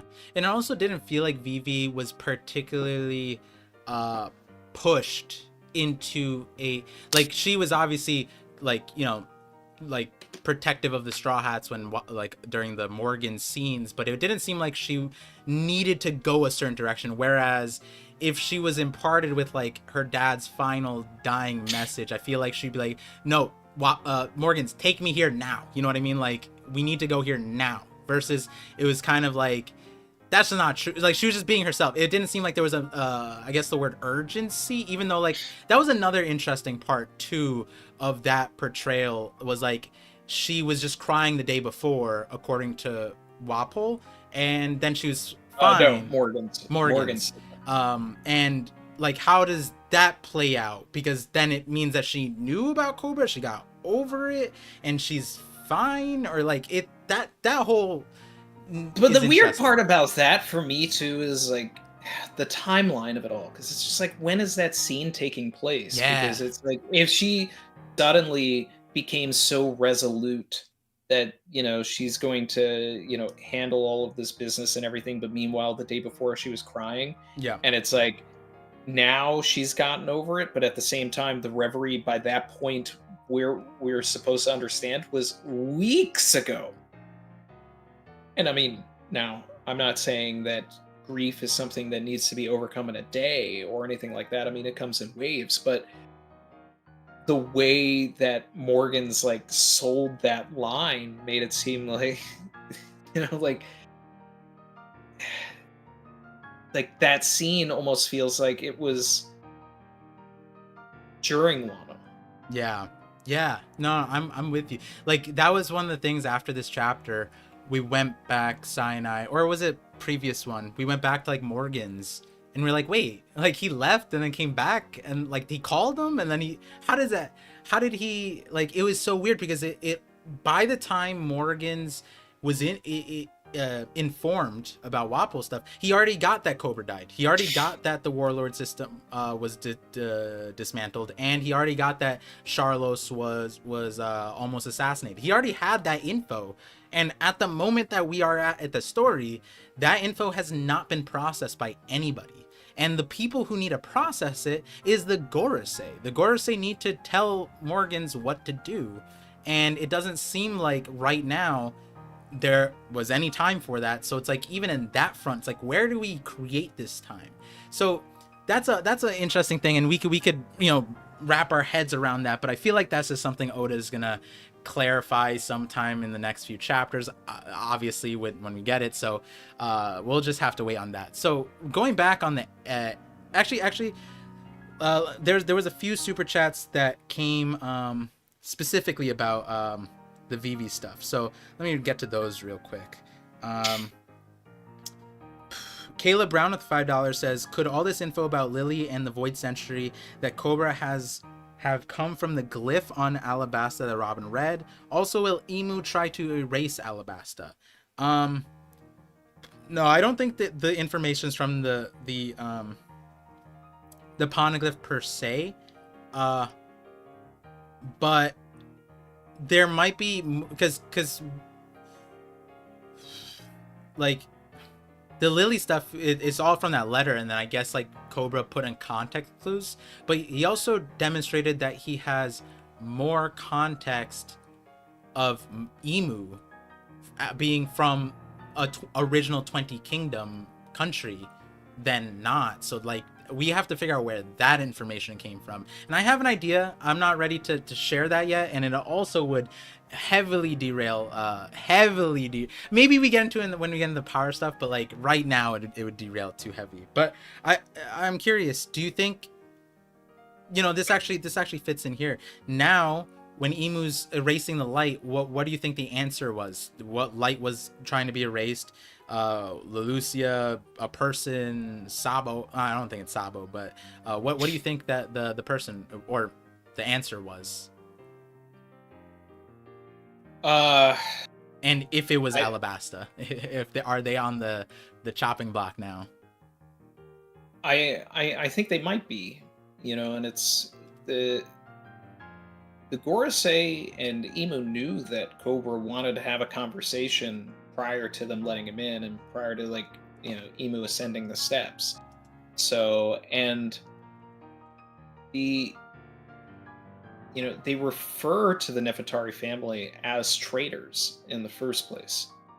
So it's like kind of maybe correcting a wrong.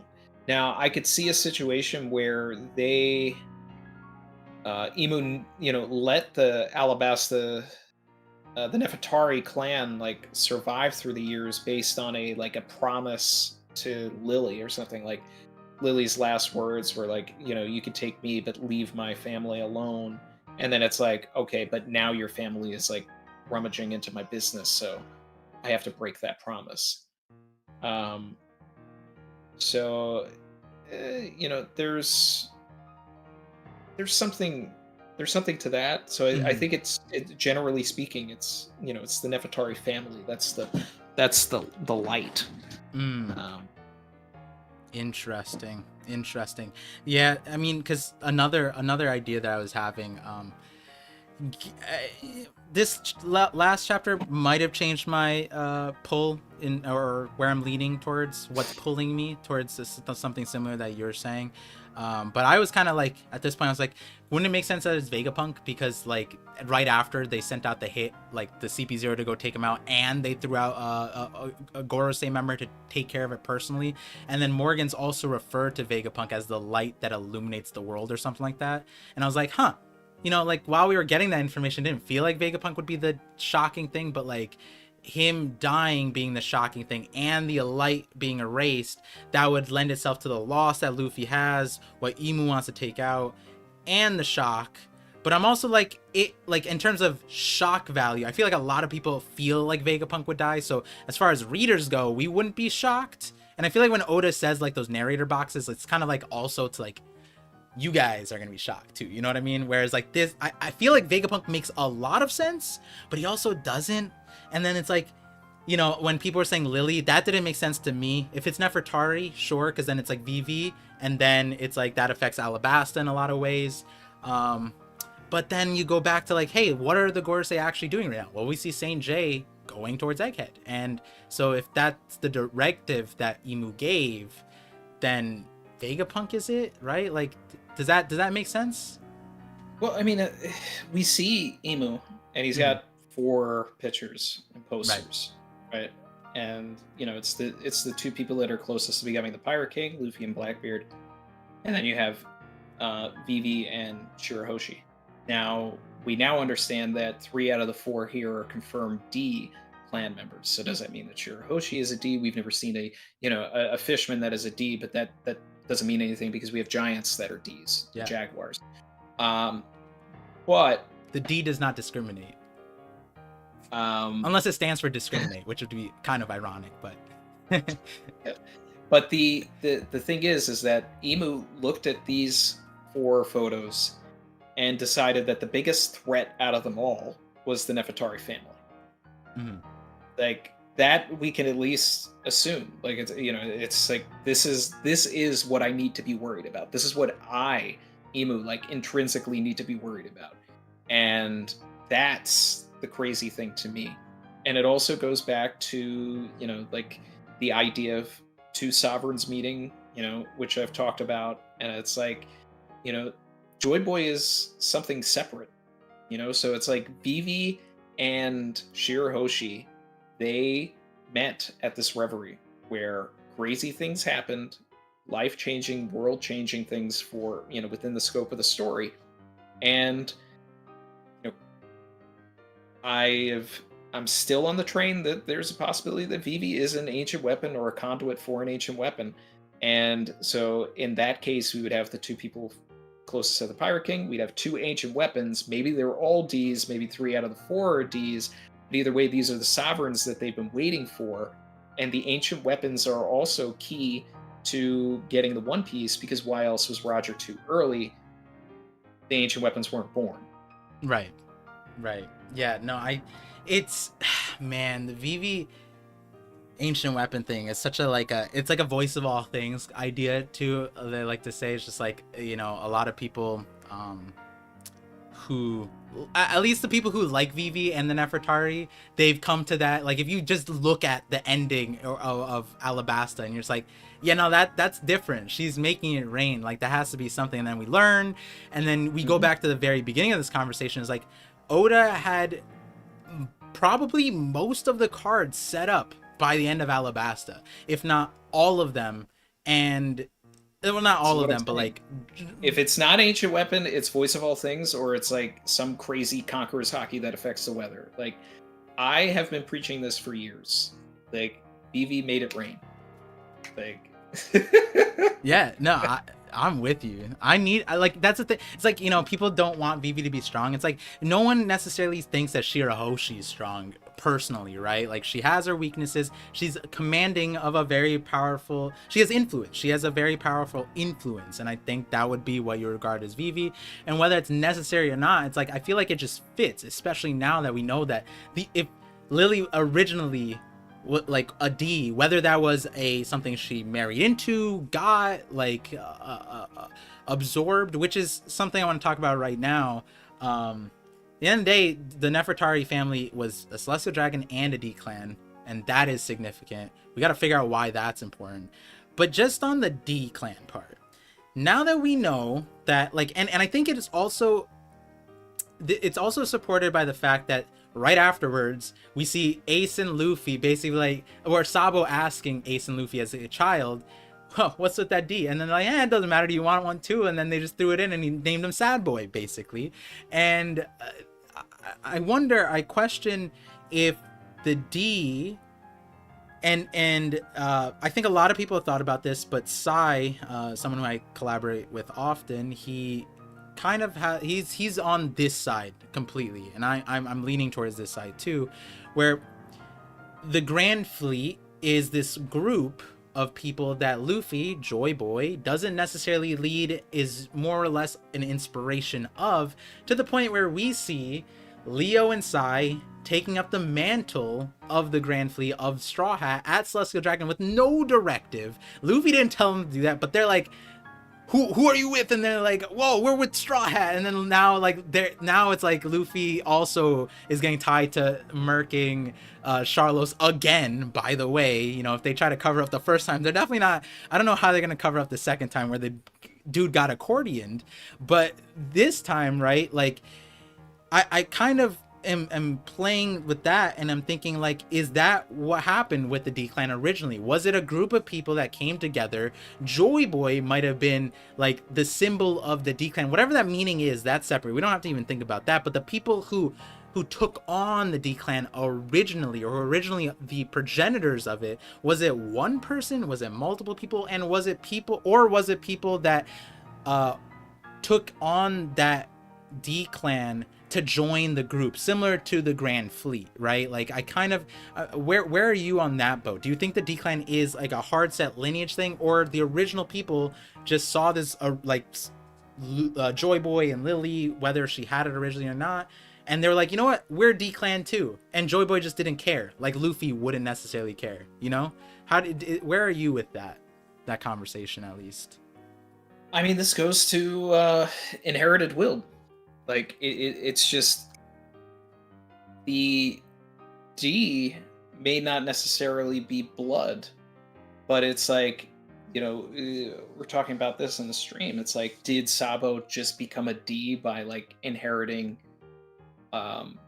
Cobra's will right there in a way? I mean, like, he wouldn't be Sad Boy, he wouldn't be Sa D, he would probably be like Outlook D Sabo the Fourth. He would be Saba. Wait, he'd be Saba Odi. If you added the D at the end, it'd be Saba D. Saba D. People. Yeah. Wait, that's kind of wild, right there. Because, like, his dad is Outlook the Third. Yeah. So I've always just assumed that like his dad is like Outlook Sabo the Third. So, and then like Sabo is the Fourth. So, it's like we just need a poster now that's like Outlook D Sabo the Fourth. But oh yeah, wait. Sabo's full name is it? No, it's never been confirmed to be okay. that. I'm just taking what we know of the father and just kind of like transferring it to the son. But which is really logical if you sit back. That's not really that crazy. It's like it's like the same way that I believe that Wapple's family name is Drum. Mhm. and that's why they, wanted that the kingdom had no name, because they don't want association with Wapol. So his So name is then would it Drum be Wapol D Rum? Wapol. Hey, I mean, it's there. Well, it would be Drum D Wapol, Oh yeah, true, true, true, true, but true. Waffle is not a D at all. Um, the least D. Now it seems like the D is a clan. It's not blood related. It's a screw you to Emu and the Authority. Hmm. It's we're putting this in our name now so that they know that we're enemies of the gods. Right. That we are the demons, the devils, or whatever that are, the dreamers that are going after him. We are the smilers. Flip a D on its side, it's a smile, Right. and it's just uh, there's so many elements to it, but it's and especially with so many of these not looking like they're related, that it just seems like something that, it's like putting on a jersey for your favorite team. It's like putting Hmm. on a one piece shirt and saying, hey, I like this, I like this product. Yeah. It's like I stand by what the D are, and this is what the family is. And you kind of go back to like the scene where Law is talking about it as well, and it's just like, yeah, our alias, our secret name is, D, and also water, which we need to understand what the hell water is. But it's just like they don't know what it is because it didn't matter. It only mattered back then, Right. and it's just it's carried on for the people that wanted it to carry on, and there may be families that dropped it over the years. And one of those families that did drop it is the Nefertari clan. It's their secret name. I mean, Law technically did drop it. His wanted poster doesn't say Trafalgar D Law. It just says Right. Trafalgar Law. So it's whether you want to publicize that you are an enemy to these gods, which is actually so brazen for Garp. Yeah. Like as far like, as high up in the the rankings that he is, that he's just like, yeah, I'm not getting rid of this name. Yep. Like, No, that's that's why the current set of events is interesting to me, because it's like, Garp is always, if he, I highlighted in 2 videos, he's been the most treasonous guy in the entire series for the Marines. He's literally never done anything that he let Morgans go in first part. The Don is a criminal that he lets go. Like, Ace shouldn't have been born, that's his fault, right? And then also he was about to keep him alive too, technically. You gotta ask yourself, what was he doing at Impel Down? I'm sure if Ace in that moment said like, don't, I'll become a Marine or something, Garp would have done something. I'm sure of it. Like, he would have gone batshit crazy if Ace is like, all right, Garp, it's time for Marine, I'll join sword, I don't know, just some crazy shit like that, right? But at the end of the day, it's like Garp is so interesting for so many reasons, and I feel like almost the plot points right now that don't lead into Egghead, which is exactly where I want to go with this conversation. If we think that Vivi and you're feeling like Sabo then would be going to Egghead as well because he has to give the message. I think that there is an opportunity for it, especially now that like there's so much focus on like tying Sabo and Vivi together. So once we come out of everything, with the Reverie, which could be this chapter where we get like half of a chapter wrapping up the Reverie, what's going on with Vivi, then we go back to Sabo at the table with Ivankov and Dragon, and then they declare that they're going to go to Egghead. Like that's a way to end a chapter and like kind of like get back to the incident, and then we're all like, oh shit, like they're going to arrive, and then when we get back, it's like as everything is converging, and then we have this like sort of battle royale, like just mess of people all around, and just absolute craziness. Yeah. So with Egghead, it's it's weird, but like Egghead didn't feel, and it still doesn't feel like the arc to have the mass war, but it feels like it's going there.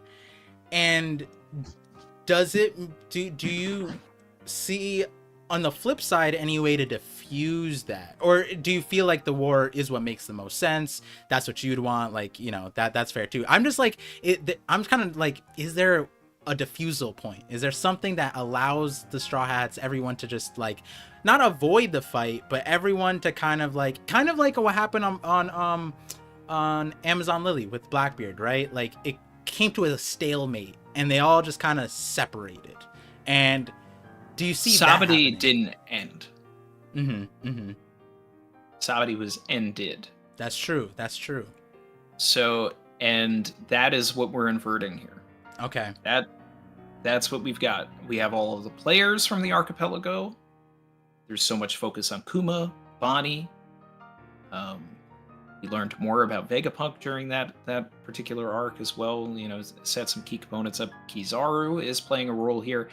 We learned about the Celestial Dragons, and now we have one of the highest authorities in the world of Celestial Dragons that is going to play a role in here. We get an inverted, like, Charlos punch, you know, but it's not going to be a one-hit KO when Luffy does it, when he attacks Saturn. You know, there's so many things that can happen here, but ultimately, it's going to be like the end of Eni's Lobby as well. And it's going to be like the end of Sabadi, where it's just like, okay, yeah, we're Yonko now.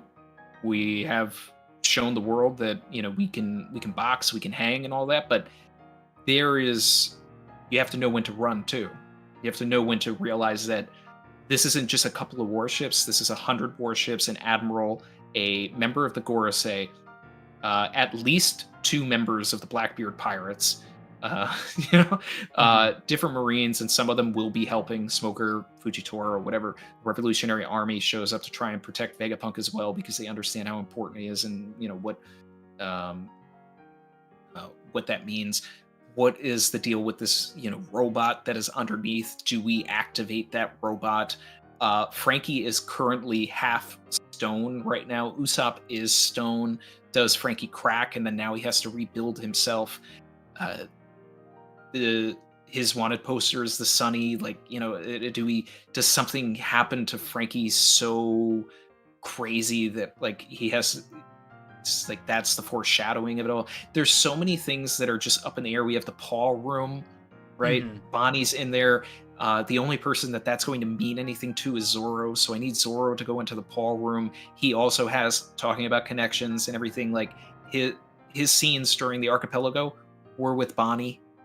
Okay, so he needs to get into that Paul room. He has the connection with Kuma. He is going to end up, like, spending a lot of time with Bonnie in this arc, and that's just the way, you know, that Oda sets thing up. But we're gonna get to a point where it's just like, okay, we need to go. Something jettisons us forward. There's a lot of elements able to do that, whether it's, you know, we have the pawpaw fruit in various capacities, given that, hey, like, whether or not, because it feels the seraphim the seraphim has it, and that one I don't even know if it's no, I just mean in general, like, the seraphim are also there. Like, if we want to talk about, like, different threats, and then we have York, you know, running amok as well. York, it's funny because that was the climactic point of Egghead, and then after every climax thereafter, it feels like the York, like, everyone's like, who is the traitor, and now it's like, does that even matter? Like, He's a D. I'm off that. York can wanna be a Celestial to go fine, have fun. You know what I mean? Like, we also have Stussy. Who right. I would love if Stussy actually, like, flips again and is working for the world government, because her power is so broken. Like, if she starts, like, just putting the Straw Hats to sleep, like, it's over. Like, we need to get out of here. Right. So there's so much, and then if we just end this abruptly, where it ends up feeling like Marineford in a way, where we're just, you know, bouncing back and forth between fight to fight. Oh, this person's fighting this one for a second, now we're moving on to this, and, like, we're all just trying to get out of there. and then it'll be certain people will be, understanding the stakes that are at hand. And I think one of those people will be Smoker, because it's like Smoker is tied to Vegapunk. He just had all of those kids get helped by Vegapunk. The moment he learns that the mission is kill Vegapunk, he's gonna be like, no, this man was helping kids. Like, I'm done. I'm done with this. And he'll be creating like smoke barriers and things like that, like fighting other Marines to make sure that Vegapunk gets out of there with the Straw Hats. And that's kind of how I see things happening until they can kind of regroup and understand that I want the situation when they actually get their win in the final war, it's because they're bringing the war to them. Mm-hmm. In this particular situation, the war is coming to them and they're not prepared. So what they need to do is run from this war, gather their supplies, get the Grand Fleet, get all of their allies together, anything like that, and then when they go into a final war, it's because they're sailing at them while they're unprepared. Mm-hmm. Yeah, it's I think a few things in the chat, like people are time skip. Like I don't think there is one, but I don't blame people for like feeling mini time skip. I'm okay with mini time skip. Yeah, like couple weeks. I can see we come back, Nami, Frankie, Chopper, and Robin all know hockey. Yeah, it's interesting that like is it feels like it can exist. It didn't feel like that maybe this time last year. I mean, some people were there, but like it kept on fluctuating back and forth. But now there, and then Tosmor, and it feels like too much is happening right now. There's so much, and so like earlier you said something. You said all the events that Oda did to detour us from Egghead were valuable for our understanding, or for how we receive the ending of Egghead, right? If Vivi and Sabo come together there, and then that's like a pivotal point where the Reverie stuff plays out, we get that. Now, like, we still have the Revs, like they have their own plot line. We still have the Kuma stuff, and we also still have like at the end of the day, Vivi doesn't necessarily know about everything that's happening with Alabasta. So like whatever Garp is telling Shirahoshi, that might be even more than what Vivi is aware of. That's a separate part. And then we also have Pirate Island. That's another thing. Then we have the Shank stuff, and the Shanks and that kind of stuff isn't stuff that Vivi and Sabo are probably aware of. But Buggy is mentioned to us that is apparently news now that he has received. So, which was crazy that he would know that. Yeah, that he's keeping tabs. I've talked about that. Yeah, I like that he's keeping tabs. There's some confidence there. Good on Buggy. And so there's so those other parts besides the Vivi, besides the Sabo, even in the Revs in a small way, but I feel like there's half of the Rev story that is still not really there, and like what their war means, what the fallout, like they're dealing with the Holy Knight, so what does that mean? And yet like the Straw Hats have to be informed on all of that. But like going back to what you said, all these detours were important for Egghead. How are those other ones, like Pirate Island, how does that play into this? Like, is it just the Blackbeard pirates going to Fullaled, or not Fullaled, to Egghead? Is that how we get that information? Or do you feel like it's geography? Okay. So, and that's what a lot of this break and the narrator like telling us about the incident and everything. So Oda has to show us the board. Yeah. Is that's the problem. And for whatever reason, a lot of this stuff is stuff that we really could have gotten 5 years ago, and it wouldn't have changed much. Mm-hmm. But as far as at least this Reverie stuff, I think he could have completed the Reverie based on what we're seeing so far. It didn't necessarily play into Wano in a big way that ruined any surprises. But knowing who's at Winter Island, who's at Fullaled, lets us know like that at the very least Lafitte and Devon are going to be at Egghead. So most likely, at least, unless Oda decides to add random people where they don't necessarily, it doesn't make sense, but like he could just make it make sense, I guess. But at this point, yeah. I mean, there's also a possibility that Moria is with them. Yeah. Because we didn't see Moria at full alert. Corona couldn't find him, and it asked Kobe to go, and then we never saw him. So it's just like, okay, what happened? Did he actually get out, or does he have a role to play at Egghead that we don't know about yet? And there's different things like that. So it's mostly it's the same way when like writing a script and you're the story that you're trying to tell and you're trying to get to somewhere, but you have to create the logic of how this character gets to here so that someone isn't asking a question and saying, wait, but they were over here and all of this. So you have to have that scene, whether you want it or not, that explains where they were and what their drive is, so that it ties in later on. So that's all this is. It's just, it's a lot of that, but it's all hype. Yeah. I feel like for me, the main agenda that I see a lot of people in the chat wanting me to bring up, and I had Randy watch the video prior, and in terms of like all the events going on, I feel like keeping, like, Robin at one point could have told Luffy a lot more, and I wonder, it's like, even though that is a lot more, it's like, what is the true information? And like, I guess Morgan's could have a lot of it. I guess that is a fair direction there, but I feel like a bigger connection would be, you were saying, Fujitora being the route that Vivi and Wapol get off, and in terms of like who it could be, I didn't have like all the pieces when I made the video, but after watching the Bogard video, which if you haven't watched in the chat yet, you definitely should go watch it. I know most of you guys have, considering a lot of you guys were already knowing the various points when I was going to bring it up, but I was like, let me hold up real quick, because I feel like, that at the end of the day, it is a theory, and it is a theory that I believe in very strongly. To the point is, it leaked into my power scaling. It's leaked into some ways of I've been seeing the future of the story. But at the end of the day, it is still like an out there, like reaching for the stars kind of theory, right?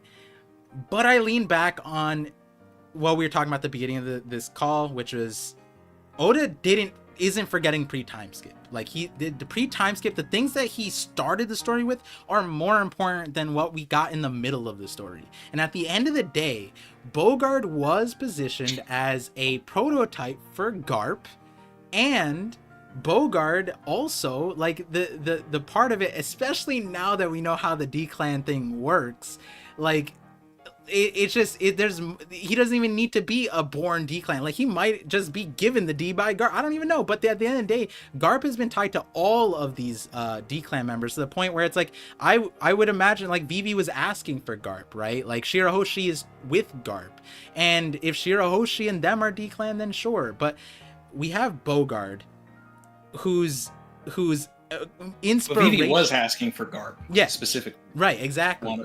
And Garp has positioned himself, the only character that is a confirmed D-Clan that he hasn't directly like spoken to is Law in that regard. But like with Law, there's so much that we don't know about him, that where Randy has an entire theory that he is a masked Marine agent, or connected or disconnected.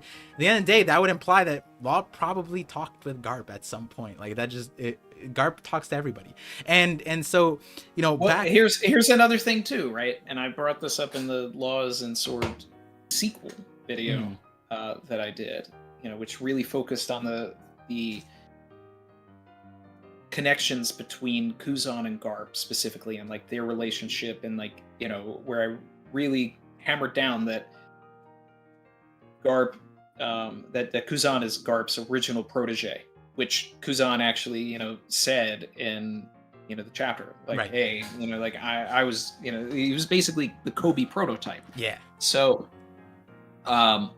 which is, fun. But when we have that really awesome scene with Garp and Dan, Garp has a really like weird line where they're talking about how they don't know if Luffy's alive, and Garp says, "The boy lives."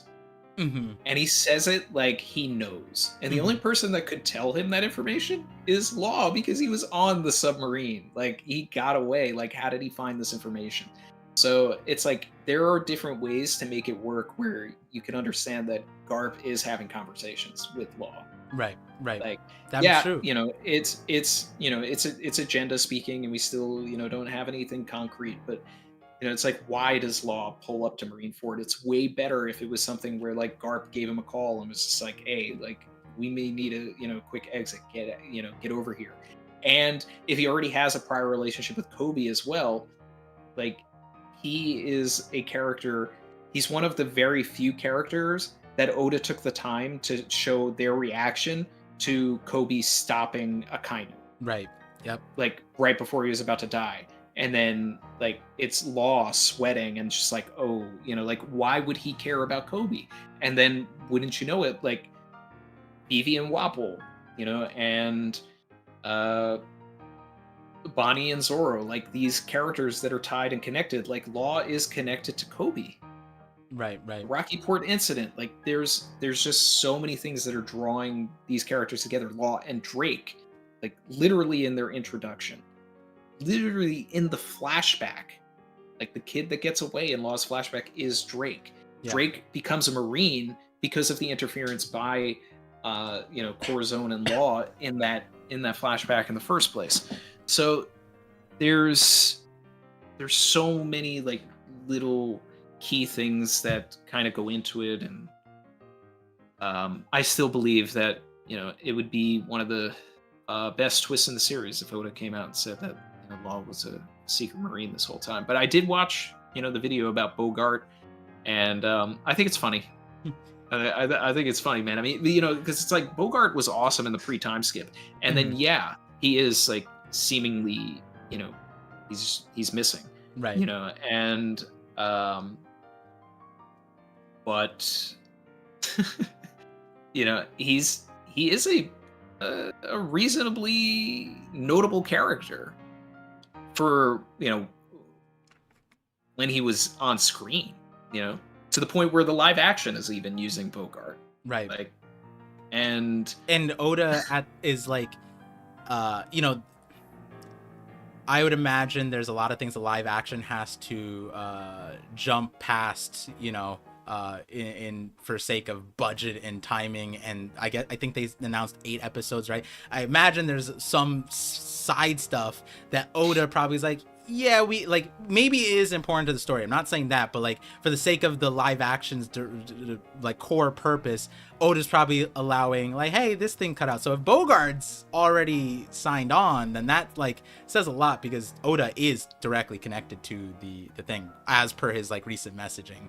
Especially he's putting his lifespan on the line, guys, if you guys didn't hear that message. So yeah, and the Bogart thing for me, it's like,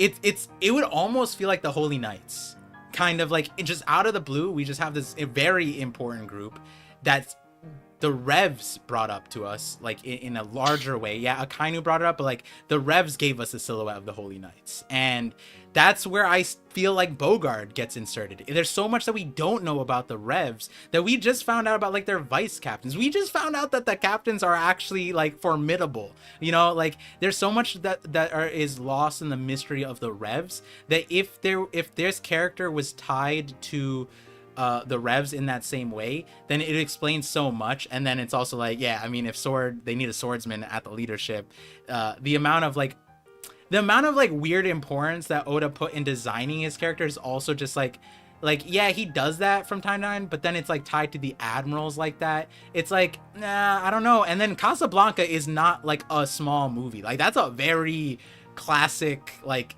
very important movie for if you're like studying like any kind of film kind of thing. Casablanca is probably up there in requirements in your resume. And again, Par.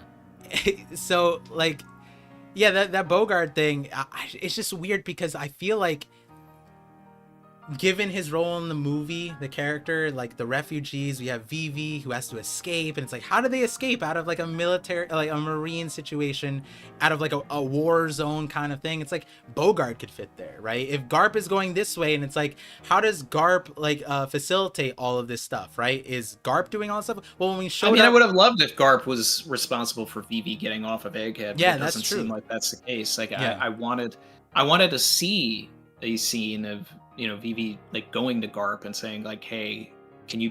I know you're Luffy's grandfather. You know, like, can you go and help this person? You know, maybe she knows about his disdain for the Celestial Dragons, but um, you know, it goes back to the point that I was making earlier about Sai and Leo proclaiming their loyalty to Luffy, you know, and Vivi, you know, hearing that. And it's like, it's just kind of tying the connection that Vivi is ultimately looking for somebody that she can trust on, you know, to get out of there. And it's, we'll see who that's going to be. There's yeah, also Dalton and Kureha are there too. So, I mean, you true. know, maybe they get on it. That would be an interesting thing. I just thought of that. But it's like, if Dalton and Kureha help Wapple, like that'd be Yeah, kind of crazy. yeah. But I'm derailing the conversation away from Sword for a second. And let's get back to that. So my big thing for years has been that Garp needs to be the leader of Sword, and that's from the perspective of Garp just, you know, to the, you know, the points that, you know, you were making earlier about Hmm. how he's just always, you know, just doing his own thing and messing things up. But it's, if it's all on purpose, there's a way for Oda to make like Garp one of the most big brain characters in the story, Yeah. and that's what I would actually prefer, considering the dragon is seemingly big brained. And then, you know, but you know, they say brains skip a generation, right? Maybe those genes came from the mother. But the point here is, uh, Garp is either the leader of Sword or he is the inspiration for Sword. Right. And when you see situations like Garp continuing to turn down, you know, the admiral position, chapter 0, Kuzan is like fawning over him. He thinks that's so amazing, you know, and then it's basically, I've always tied Sword to the Revolutionary Army, but instead of with doing it with Bogard, it's cleaner if it's Garp, because he just has to talk to his son. Hmm. You know, like, I like the idea of Bogart. I like the idea of bringing it back. I like his design. I like that he's based on Humphrey Bogart. I've always wondered where this character went during the post time skip, and you know, maybe the answer is as simple as Garp retired, and so did Bogart. But Bogart decided he didn't want to stay around any Marine bases anymore. The one thing that I really liked from the video was the suggestion that Bogart could be like the Rayleigh of this Sabati event, and like kind of train the Straw Hats a little bit. Hmm. You know, then we can kind of have like a little mini time skip where he, you know, does what he did for, you know, Kobe and Helmeppo with some of the, you know, like the Weakling trio and everything like that, kind of catch them up to speed a little bit. Right. Like, that part of it is fun because it's a twist on the idea that, oh, we're gonna see Scopper in this arc, because you know, it's just, um I don't necessarily need that, but at the same time, it's like, if this is one of the last stops before, you know, reaching the end and anything like that, like, we came into the Grand Line, we met Crocus, who was a part of the crew, and we get to the, you know, the end of Paradise, and we meet Rayleigh, and then, like, you know, we get to a point here, we meet another member of the Roger Pirates. Um, that's fine, but I mean, you get the same effect by just eventually running into Shanks. Right. So I don't need Scopper. Scopper can just be a cool character that was a part of the before times. Yeah. Utilizing characters that we already have is fun, but the problem for me is that if we really wanted, if Oda really wanted Bogard to be this relevant, Hmm. I feel like Bogard would still be relevant. Like, we would have seen him at all, like even just a little bit. So this is unfortunately a character that I'm worried Oda did actually forget about just to focus Right. on Garp. So as much as like I want to be with you on it, this Bogard thing tramples on too much of my own headcanon for me to say like I'm Team Bogard because I'm Team Garp. See, and that's why I asked the question earlier, right? Um, we both agree that Garp is leaving the story, right?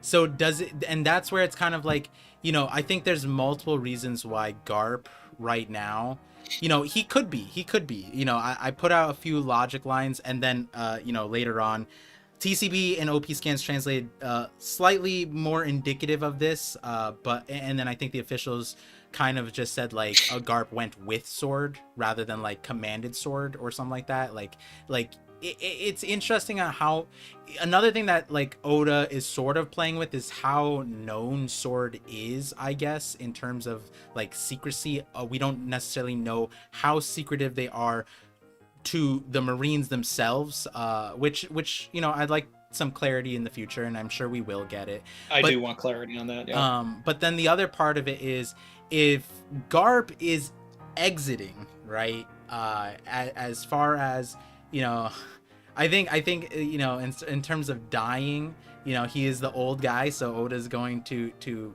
he doesn't like making old men struggle unless it's out in glory, like Whitebeard, I guess. Just he'll cut it clean, I guess, with Garp. And if Garp is truly the leader of Sword, would we have a situation where this like highly foreshadowed or highly anticipated group comes in? Like, we still haven't gotten them fully introduced to us. We don't even know what they're really here for. Like, we assume, and as you mentioned, a lot of people, when we find out about it, they're gonna be like, oh yeah, we knew that. Well, that's because Randy Troy here had the vision and laid down the law, and put it down, down pat. But at the end of the day, when you look at the story, we don't know what their purpose is. Even Aokiji didn't really tell us. And so would it make sense to, when we get that, for them to be leaderless in that regard? And that's another reason why I like Bogart. They wouldn't be leaderless. And the point of all of this is Garp is a character that I think is going to make way more sense to us at the end of the story after he's already dead. Mm-hmm. And then we reread everything and we see his motivations and we understand that he was always operating for the greater good. Right. He needed to let Ace die because he couldn't disrupt his position in Sword and everything that they were working for. Yeah. If Sengoku is involved as well, it heightens the moment where Sengoku throws Garp into the ground and says, don't go after Akainu. Because it's like, no, like you're going to draw too much attention to yourself and everything that we're trying to do, or that you're trying to do that I can't really be a part of because I'm the fleet admiral, is way bigger than this. Mm-hmm. Sorry that we have to execute your, grandson here, but the fate of the world is bigger than Roger's kid. So here, knowing that, there's a lot of people that would understand this. Dragon may even be the leader of Sword for all we know. Like, working behind the scenes, and he's already having secret conversations with Vegapunk. He's having conversations with Garp, as we know from the Garp in Post Sandy's lobby. Hey, I heard you talk to your dad. Which, sure, he could have just read the report that Smoker did in Logetown, but for argument's sake, they're talking. Mm-hmm. And could very well be a situation where a lot of people say that Dragon could have been a member of the Marines at some point and then defected.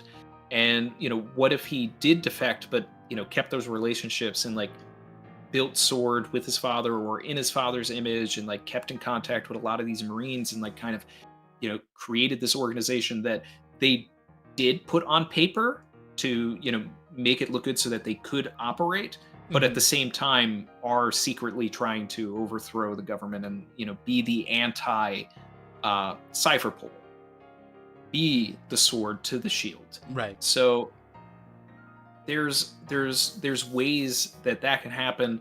Kuzan understanding the threat that Blackbeard is and also being Sword, and Garp being one of the only people that knows that Kuzan could be undercover, but still fighting him because he doesn't want Kuzan to blow his cover with Blackbeard. You know, so it's like they have to fight. Kuzan may even kill Garp, and it's like this is just it's playing to the, you know, keeping up appearances of it all. Garp isn't the important piece of it. He is an element of it, but the end goal is freedom for the world. That's what Dragon wants. That's what Garp could want. It could be a product of something that happened during God Valley, like going back to, you know, Fraud Valley. Like we have Roger and Garp fighting on the side of the Celestial Dragons. People in the chat that follow me probably feel like I talk about this like every week, but it's just like there you have a situation where at the end of God Valley, Roger and Garp both do conflicting things to the report in God Valley. Mm-hmm. Roger sets out to find the true history, and Garp disavows the Celestial Dragons and, you know, from that point forward hates them. So whatever happened there is the trigger for that. And if they were fighting against rocks because they thought they needed to protect the Celestial Dragons, but then at the end of it realized that Rox was right, and that these people are really controlling the world, and that there is this deeper, darker thing. And then that's why, you know, Roger became the greatest criminal in the world, because he realized that and he took the place of Rox. And then Garp, you know, he saw Galaxy Impact. He's too powerful for them to, you know, to keep in bay. And this also goes back to, you know, my thoughts on Cypherpole Zero. We have all of the CP9 guys here, right? But they defected the government during the cover story. Now they're working for the government. Trooper Scarfino, Guernica, like, he envied Drake because he had agency, he had freedom, he could go places like they couldn't. Mm-hmm. The shields of the world have no agency because they're probably slaves, you know. And it's like Cypherpole 9 got caught, and then they were given a choice, the choice that they wanted to give Who's Who, but since he defected they needed to kill him. And it was essentially like, hey, we can't put you in Impel Down because you know too much. You know government secrets. Right. So it's either we kill you, or you can be the bodyguards for the Celestial Dragons. We'll send you on missions. You get your freedom, but you're indentured to us. So there's so many different elements and ways that things can kind of go into that. And it's like Garp never allowed them to do that to him. Right. Right. Yeah, it's also interesting, given like the importance of Sword. I think it was always there, especially tying it to Vegapunk, and then introducing the element of it so early on, because it was a pre-time skip concept, just wasn't named, so to say, because Drake was there, and Drake and Kizaru had that conversation. So we know pre-time skip, Oda did have Sword in line. And the Revs also, even before that, the Revs were introduced, like we mentioned before, in Drum Kingdom. And so, like, another very, very important group that has kind of been in the shadows of the story until now. I mean, you know, you and I have been fighting nearly every single person on how Dragon is going to show up in the story, right? You, Chrissy, and I actually should respectfully include Chrissy in that, because she was probably more vocal than both of us in that. I think it was Jay's Reverie that we were fighting people, but yeah, like Dragon. Chrissy's definitely got her own Dragon agendas. Yeah. Just there's you know, and like there's multiple ways I think to look at it, where's like it's either Oda wanted to pull the veil over us, but then the other part is the reality of the middle is kind of like Oda extended the story, and you know, those cards are important, but they weren't the core cards. We probably got development and parallels that continuously rerun to help us understand a core thematic that Oda is going to really nail down at the end of it. And I think he has done it in a way where, because of the middle of the story, we will greatly appreciate the ending a lot more, maybe more so than it would have been if it was just a 6-7 year story rather than a 25-year story. But thematically, at this particular juncture, like, I feel like you could jump from when the Straw Hats like arrive into the new world before going to Punk Hazard, mhm. and just have them go to Egghead. And it's like, that's there, not to say that there isn't important stuff that No, happened that's between true. all Okay, of I see what that, you and like mean. in Wano and everything, like, sure, you know, we know Yeah. about Pluton and things like that, but thematically, like, cleaning up all of the plot threads that were starting in the pre-time skip, and especially in the way that Oda used to do a lot of his like um, stuff back then. He didn't hold on to ideas as long as he does now. Like, I Yeah. mean, the big ideas, sure, but um, you know, it's like we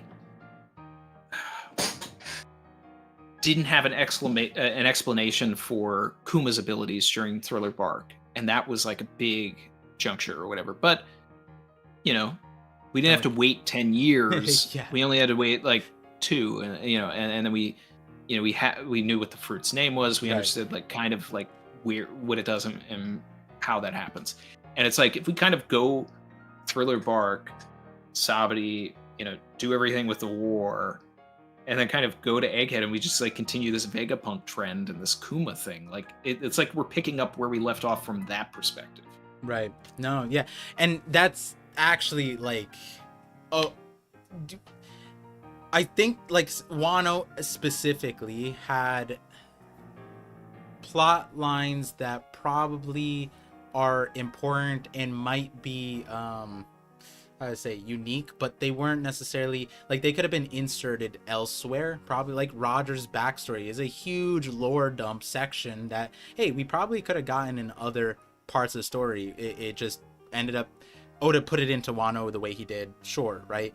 But the reason It's great for us, yeah, but it wasn't told to the Straw Hats and has no relevance to them. yes, and that's like, when you say it the way you did with the, we could have just went to Egghead right after time skip, it sounds harsh, but like the next thing I'm about to say would also, like, it feels natural, which is, though, you know, moving away from the Bogard sentiment, but tying into like, hey, there are characters that were introduced that we are getting relevant now.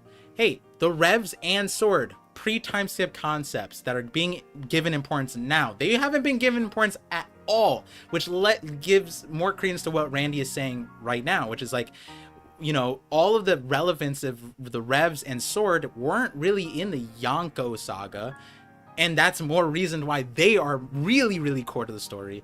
And, you know, the Bogart stuff, sure, you know, the forgotten character, but then we also get an interesting thing where Oda's also introducing brand new group, which is the Holy Knights.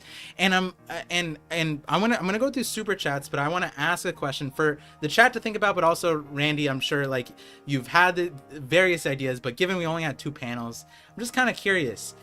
Do you feel like Holy Knights were something that were teased, if I don't know if blatantly introduced to us, but a pre-time skip concept that we could maybe, once we get to know the Holy Knights, we can go back and look at a specific part of pre-time skip and be like, yeah, this was it. This was where Oda wanted to, or already did, or hinted at the Holy Knights.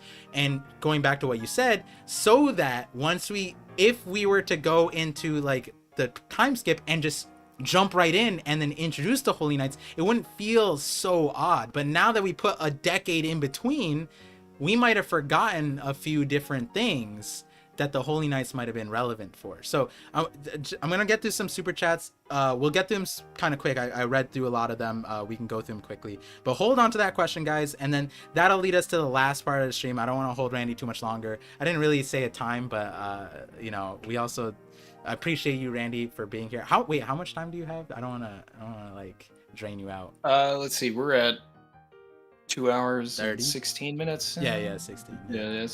So I mean, like maybe do 2:30. All right, So sounds good. another 15 minutes, and I'm gonna eat some. Gotcha. All right, so let's run through these super chats. Thank you guys again for supporting. These ones. Let me get through the earlier ones and then back here. So if I didn't thank, I'm pretty sure I already did. Killer Comedy again with another. Oh yeah, this is the batch that you got. Randy Troy, the goat here. Monkey D James at $2 says Law links with Rev Army on the D trail. That's interesting too, because in the story, it's like there was also no urgency of Cobra's message when Cobra came up, which obviously it could just be because Oda wanted to give us the backstory, but like he's talking to Dragon, he should know that he's a D-clan, knows his son's relevance. He's like, oh, by the way, there's a very important thing. Speaking on like, because kind of, still it's a little bit memes. I don't know how you feel about it. Let's not talk too much about it, but like, even in the officials, this is way more savage. Sabo's just like, he's just like, yes, Cobra, whatever, like anything for the flames of the revolution. I was like, damn. And then even like Dragon is kind of like, hey, we don't like them, but like he was a good one. And I'm like, that would have been a good part to introduce, like, hey, Dragon, by the way, he's a D-clan. And then like Dragon would be like, whoa, that's crazy, you could have skipped all the story and told me that would have been kind of important for me. But yeah, I have my own issues with all of that stuff with Sabo arriving to the table also, because it's like when you take like 1085 is a masterpiece, and you go back to the Lucia chapter and like the emphasis that Sabo has on like just getting the message that he needs to get out to Cobra, like the intensity, the urgency. And then when we have 1082, I believe, when we cut to Sabo arriving at Kamabaka, and he's just, I think that's, and he's just like, oh, hey guys, hey, how you doing? Hey, yeah, that's great. Where's Dragon? I got something I got to talk to him about. And it's just like, from just a tone perspective, I would have loved if like Sabo just came in and was just like, where's Dragon? Like, I need to talk to him right now. Urgency. That is, and huge. it's like that's what's missing from that side of the conversation. And then also, like, yeah, he was savage on Dragon, but meanwhile, like, he had this like really great interaction with him in 1085, and it's like, damn, Sabo, yeah, he saved him. You're just either you putting on a front or you are fake. Yeah, like the man's got out of his wheelchair, stood on both feet in front of you as a shield, and you're just like, good riddance, anything for the flames, bro. And I'm like, what? Wait, what? It's just crazy that like, because like, yeah, like based off of the way we got into the backstory, the flashback, it was like, they probably didn't really talk. No, Cobra gave him his dying will, stood in front of him, told him to go talk to my daughter, and he goes up to, yo, what's up, Dragon? Boy, do I got a story for you. Like, I'm like, wait. What I need, like now, I just need Sabo to be that guy that like comes into a room and is just like, yeah, man, I really, yeah, One Piece sucks. And then Dragon's just like, what? I love One Piece. And then Sabo's just like, I love One Piece too, man. Like, he's just, yeah, like, because he just comes into the room, he's just like, man, yeah, like, screw Cobra, right, Dragon? And Dragon's just like, actually, Cobra's one of the ones that I like. Oh, Cobra, yeah, he's actually cool. He's cool. It's either he's a fake, or he's like, there's someone masquerading as Sabo, or he's like really a demon monster, or or like the NPC meme, like he just spawned in, he just keeps on spawning into a situation and just no context ever is like even in the recent chapter, like, again, masterpiece. My thing was like, Oda was cooking, but the presentation was a little off in that, like, in no world do you one hit the Gorosei and Im and have your back turned on them, apparently, and then you're like having a full-on conversation before picking them. Like, the first thing you do, throw, pick, talk. throw, pick, talk. No, he did throw, turn, talk, pick, run, and he didn't like. I was like, okay, all right, it's fine. Oda, this chapter's amazing. I can let all this slide. It's fine. And then He's from the school of Ace. Like that boy was trying to get turned into a donut. yo, that. Uh, I've been calling him Sad Boy, Joy Boy, and Doughboy, but like Doughboy might have been pushed on his will to like. He inherited the Doughboy will. Yeah. Apparently so. I just like that's some heavy Pillsbury activity right there. he literally, and it's like to me is a low key, a little disrespectful that he was just like, oh man, I thought I could hit you guys in one hit. I'm like, you understand that Dragon has been fighting these guys like his entire life, right? Like it's kind of like odd that you think one fire blast is gonna take him out. All right, fine, Sabo, you're that guy, cool, great, like, and then he just gets and then he needs a. No slander to Cobra, but he needs like a crippled guy to defend him, right? And it's like, you are the Logia here, you are the Flame Emperor here, and the King of Alabasta's here, saving your butt. And it's like, okay, all right, Sabo, I've been for you this entire time, gonna help me out, but it's fine, it's cool. Hopefully Oda, when more focus, the thing is, I can't even say when more focus is given to Sabo, because this is literally his backstory. It's fine, it's whatever. I don't know. Maybe it's his backstory, so he's portraying himself like in a weird way, I don't know. There's that. But to get through some more super chats, Jabriel, $2 super chat, says, hey Par, Troy, do you all think we see Vivi in 1086? I believe so. I think it just makes sense. We have to wrap that up. Yeah. Terrible TJ with $5 says, Lily. Oh, okay. Let me read this together. Hunter McTarnsley with a $5 says, don't know if you want to wait to cook on the Lily Vivre card connection a little more, but I think it might have serious legs.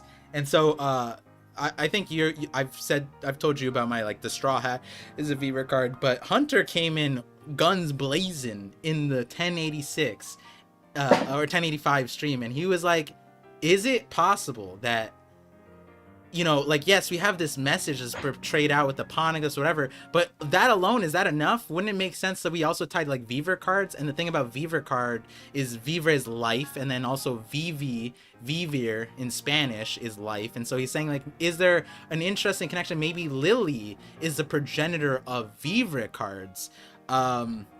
And then that brings us to Terrible TJ's $5 is Lily life paper. Lily kept her name alive with a paper message, the letter. So basically it's like, could that letter be a Vivre card? That's one direction. I guess the other part is, do you like the idea that maybe Lily made the Vivre cards? I like it. And I guess, how do you feel about that? Nefertari being behind the life paper. That's cooking. Yeah, that's cooking. That's what I said. When he hit me with that, I paused. I was like, how are you gonna come into this chapter and add more spice to it? That's crazy. He didn't need to come in that fire, but I have some more things to add to it. So you got the Randy Troy approval there. Keep on cooking with that one. Project Iceman $2 says Lily ended up on Amazon Lily, not a coincidence. I like that idea. How do you feel about that? My thinking on it is that I would like if Lily had an attendant or a best friend that saw how Emu scorned them, assuming in this particular scenario that Emu is a man and not a woman, even though they did have feminine features in one of the panels of 1085. But and then they started Amazon Lily in her name. I like that. I really I feel like I haven't heard. I've been talking about right hands and attendance, at least in my theories, which I've been hiding from people, but other creators know that. The people I've told know that that's where my focus is, because I feel like the right hands have, and that, not to bring up Bogart again, but I feel like the right hands are almost not more important. I don't want to give fuel to the ZKK people, but they are incredibly important to the plot of the story. Rayleigh, he told us so much and pushed the story, and he's still relevant, and we see that over and over again. It's the person next to the people, and to detract from the ZKK, it's in Luffy's regards, all of them have played that role one way or the other, being that secondary person, whether it's Usopp at Enies Lobby, Zoro at Thriller Bark, like various parts with the Sanji thing. It's like, you know, Nami, Robin, they've all played a very important role, and that lends itself to the importance of Luffy. But in the Kings, right, like King Riku has Kyros, and Kyros was this hero that like even in his death, he still was maintained in like people's brain, despite that being counter to the power because of the statue. And when he came back, honestly, nobody really cared about Riku. They were like, yo, Kyros is back, bro. Like that whole chapter was Kyros, our man, is back. He's back. The boys are back. Like, and that was so cool. And like, yeah, no, like people were hyped about Riku, sure, but like Kyros was hype, and I feel like that might be the same thing with like Joy Boy. Maybe Joy Boy wasn't the king, maybe he was an attendant. You know, like when you rewatch or reread Dressrosa, but you think of it as like Oda needed a break and wanted to tell a side story about a guy that gets turned into a toy and he wants to reunite with his daughter, like it just elevates that arc. I love it. I love Kyros.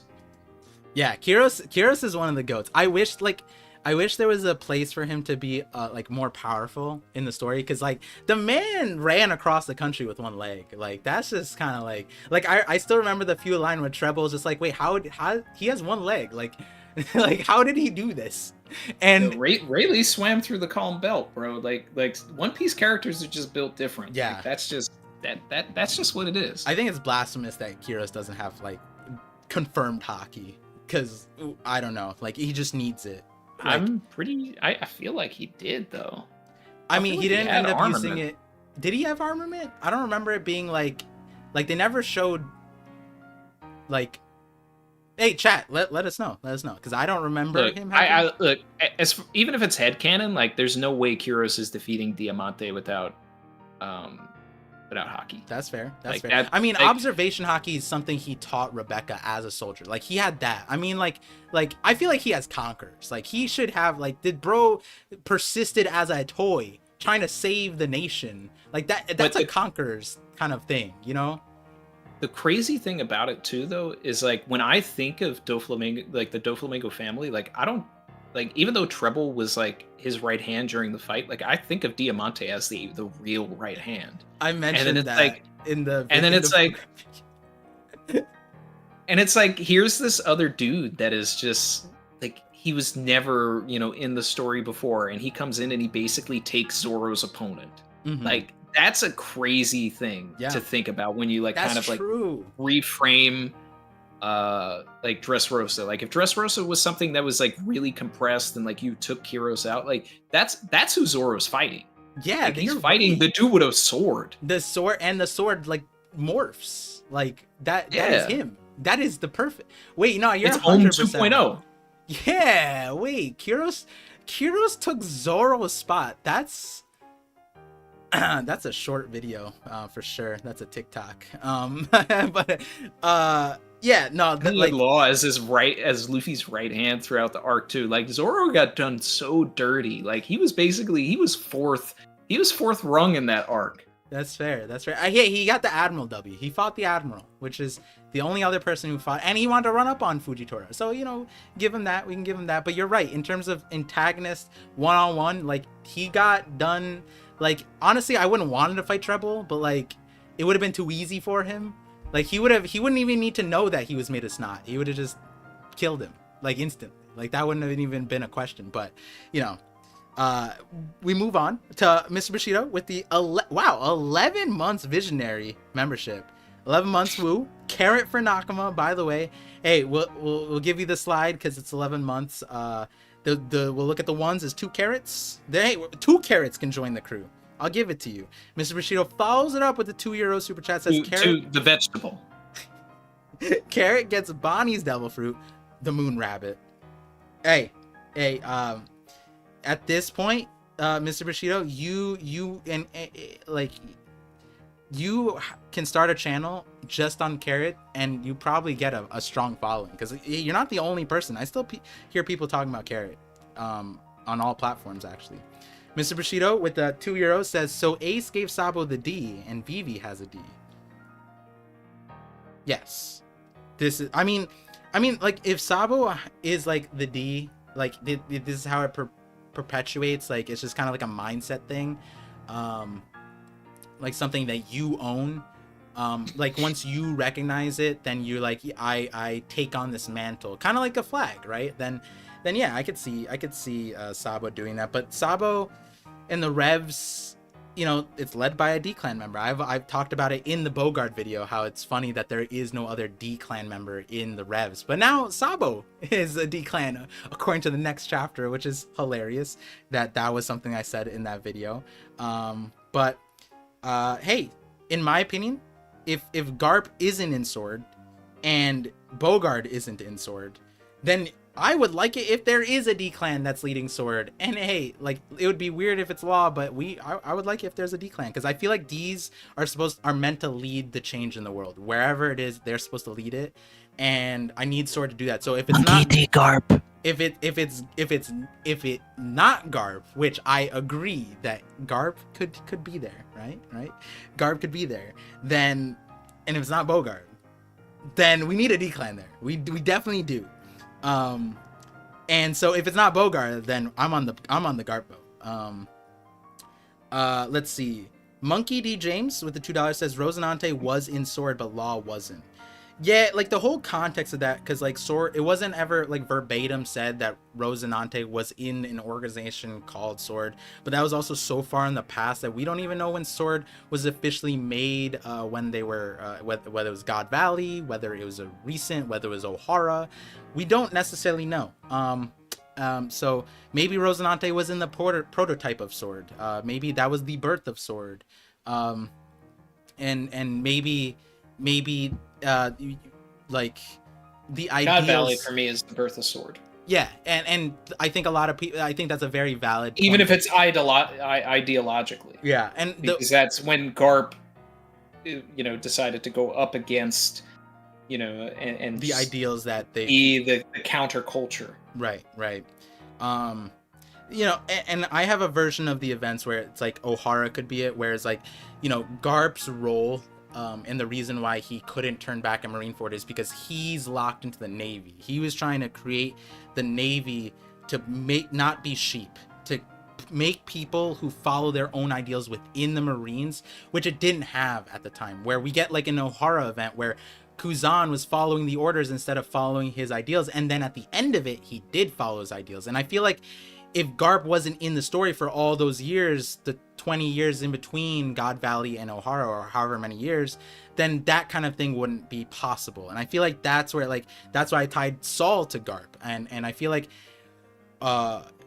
in order to sow the seeds of dissent, you need time. And I feel like Garp started sowing it. And in my, I agree with Randy. It's like, it could be God Valley as the start of Sword, but it could also be that God Valley was the start of where Garp created an agenda within the Navy to birth the Sword agenda eventually, and allow the future of the Marines to guide it, whereas he takes on the old veil and the people would push on the new veil. But either way kind of works. It could be, it's a situation like Roger, created the Great Pirate Era. Yeah. Right.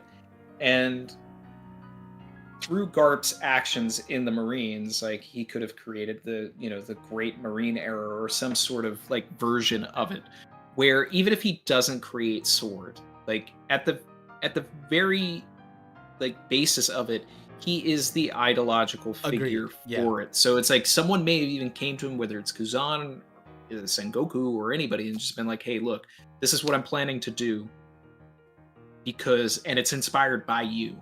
Like the way you move, the way you go about things, like you're rock and roll, bro. Like you're hip hop. Like this is it. Like you are the counter of everything that, like, you are not rigid, and that's what we want to be. Yeah. Like, teach me, senpai. And then he may be, Garp about it and be like, cool. I think you can take my name. He could be Doflamingo about it, like talking to Bellamy in the flashback. Like, yeah, you can fly my flag and all that, but like, if you mess up, I'm not going to take any responsibility for it. I think of it like Roger and Garp are so larger in life, where Roger didn't even need to exist in the current timeline for him to be borderline the most important character in the entire series. Every single major pirate still, they went to his death execution, they still talk about him, and I feel like that's the same thing as Garp, right? Like at the end of the day, people still talk about his legendariness from that original event. They don't even know what that event is. The moment he stepped on Water 7, every single person was like, that is the Navy. You know, they didn't even like, it didn't even take seconds. The moment he stepped there, it was the same regard of like how Roger would be with any pirate. It's like, oh my god, that's Roger, right? And so that's kind of how I view Garp, where it's like he doesn't necessarily, like, just his existence and by his actions thereafter, given that he exists in the story, it allows where it's like he might have more hands on deck in that regard. But I 100% agree with you. It's like, regardless of which way it goes, he is the Roger of the Marine side, and whatever future there is, he is the birth of it. There would be, Kobe wouldn't exist, Kuzan wouldn't exist. Hey, maybe Dragon's Rev stuff wouldn't exist either, because of the line that Garp said, where and it's there's a lot of comparisons that can be made to Garp and Smoker as well. Yeah. And it's like, it's very possible, looking at Alabasta and knowing that Alabasta is like the template for everything and seeing it inverted in Dressrosa, but, you know, Smoker getting the credit for something that he didn't do. Fujitora getting the credit for something that he didn't do and then saying that he didn't do it. But Garp could be the prototype for this, getting credit for something that he didn't do as well, or getting credit for something that is being rewritten by the winners. Yeah. You know, it's like, yeah, it happened, but not exactly the way that you're saying it. Mm-hmm. And then Garp moves around and has to be considered the hero and called this, but it's like, we weren't heroes that day. Yeah. Yeah. Like at the end of the day, like, it could, for example, a lot of people would hear what you say and then immediately disagree, but it could even be something like, hey, Luffy punched the Celestial. Maybe Garp did too. Look at the way he entered the Reverie, right? Like, he literally was slandering them in the Holy Land. And Stelly's like, you want to die? And it's like, hey, it's a God Valley. Like, they probably rewrote the parts where he was also taking down celestial dragons, maybe. And that's something that they couldn't write, because that's the duty of the Marines, to protect them rather than hurt them. And that alone could be something that, like, I can't stand by this. I didn't protect them, right? So that's why he doesn't talk about it. So it's like, you know, he became probably the propaganda image for the Marines. Right, exactly. Like, he became the picture of the Marines, and it's like, he became so powerful as an image for them, yeah, that they couldn't kill him because they were getting so many new recruits based on his performance. Yeah. So there's like, there's so many ways that, based off of what Sengoku said in that one singular chapter, that it can all go down. And hey, I think the best way to look at it is like, just look at Garp as a character. What makes the most sense here, right? Yeah, and like, you even look at what Smoker did on Alabasta. Like, he did do a very important role. He took down like the main perpetuator of what was going wrong with Alabasta, which was the rain machine, the rainmaker off of Alabasta. But 2 more super chats, and then we'll go back to that last question, and then you know, we'll you know, I think we could also wrap up that part, because there's not much to go off of, but I do want to hear what you have to say, Randy. But Skater D Boy, yeah, look, even a Skater Boy, we got Joy Boy, Sad Boy, Skater Boy, $2 says, finally made it to a live stream. Hi, Par and Randy. Hello, how are you? Hey. Thank you for the support. And then we have Hunter McTarnsney, $5 super chat, says, Sabo's like, Cobra, I'm gonna let you finish, but Ace is the best sacrifice in One Piece. Hashtag Sabo is a dog. Sabo needs to, like, the thing is, I'm gonna say Sabo needs clarity, but like, this is his story. He's telling this, these events that we're getting is his portrayal of the events. We're gonna step back in a moment, and like, it's gonna be him with Ivankov and Dragon. He's like, yep, that's exactly how it went. And then they're like, so you shot at the Gorosei, turned around, talked to Cobra, then picked the, sure, Sabo, sure, like, sure, but you know, it's like when your friend tells you a ridiculous story, and you're like, you know, they're known to like exaggerate. That's kind of what's gonna happen here. Like, yeah, okay, Sabo, yeah, okay, and another I need thing. I need to hear from Wapple what he saw. Yeah, Waffle's gonna tell us the real true history, and it's And like, it's just Sabo laying on the ground crying, begging for his life, yeah, being a like true sad boy. Sabo got like shanked through the in like like vital organs were hit, and he comes up on Kamabaka Queendom. Fine, like I guess he's just acting. Like that looked like pain. It looked like it was painful. I guess enough time has been where he recovered. Sure. I don't know. He should then like take his shirt off, show his back to Dragon and Ivankov, and show that he's got this like massive, crazy like scar that looks like nothing we've seen. And speaking of nothing we've ever seen, Holy Knights. And just before that, Oh yeah, you asked a question about the Holy Knights that question about the Holy an hour Knights. ago. And do you find it interesting that before we even see the Holy Knights, get to know their powers, we get the taste test, the appetizers from the Gorosei and Emu? And do you think that is relevant to the Holy Knights? We're gonna see more of that from the Holy Knights, and We're gonna see more mythological zones. okay, This you're is on the gonna be mythicals. this Okay. is all gonna be Oda like diving into his mythology bag, which is deep. That bag is deep for him. Yeah. And we're running out of elements. Logias are not going to be the the highest authority here. Mm-hmm. And these mythological zones, Oda can give them like multiple powers based on whatever surrounds the mythology. Like so, that's where things are going to get a little more wackier, and that's what we're seeing here. And I'm not going to necessarily delve into what I think those powers are yet, because I am going to be putting out a video soon because I feel like I really have cracked something on Emu. Ooh, I do too, but I can't share it either because it's too crazy. Yeah, I know what Emu is. But wait, not on the power side, but going back to like previous conversations where I tweeted a little bit about what I was saying before, but at your reverie I brought up the notion that since we saw the paintbrush and the imagination stuff, are you on a boat similar to that, or is it completely different?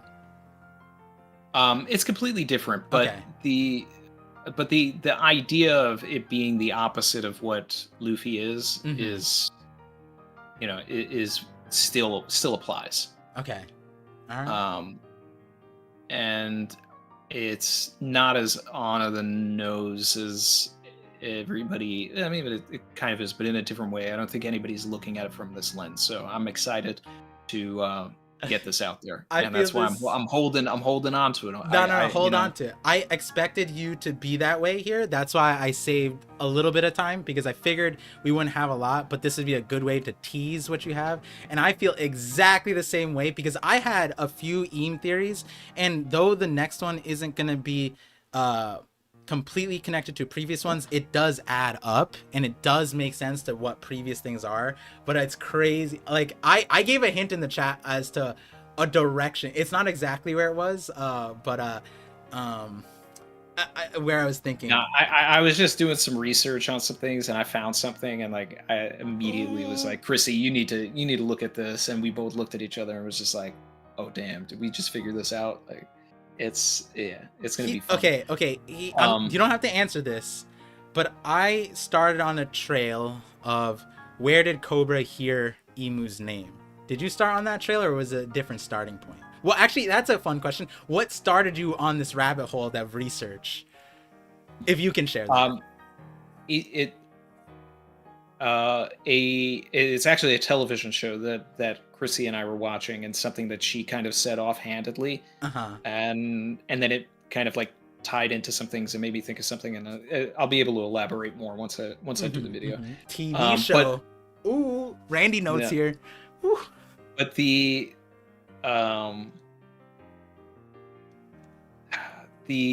Holy Knights, though, like the original question that you had asked was like, do I think that this is forced, and like, do I feel like Oda always had this in mind?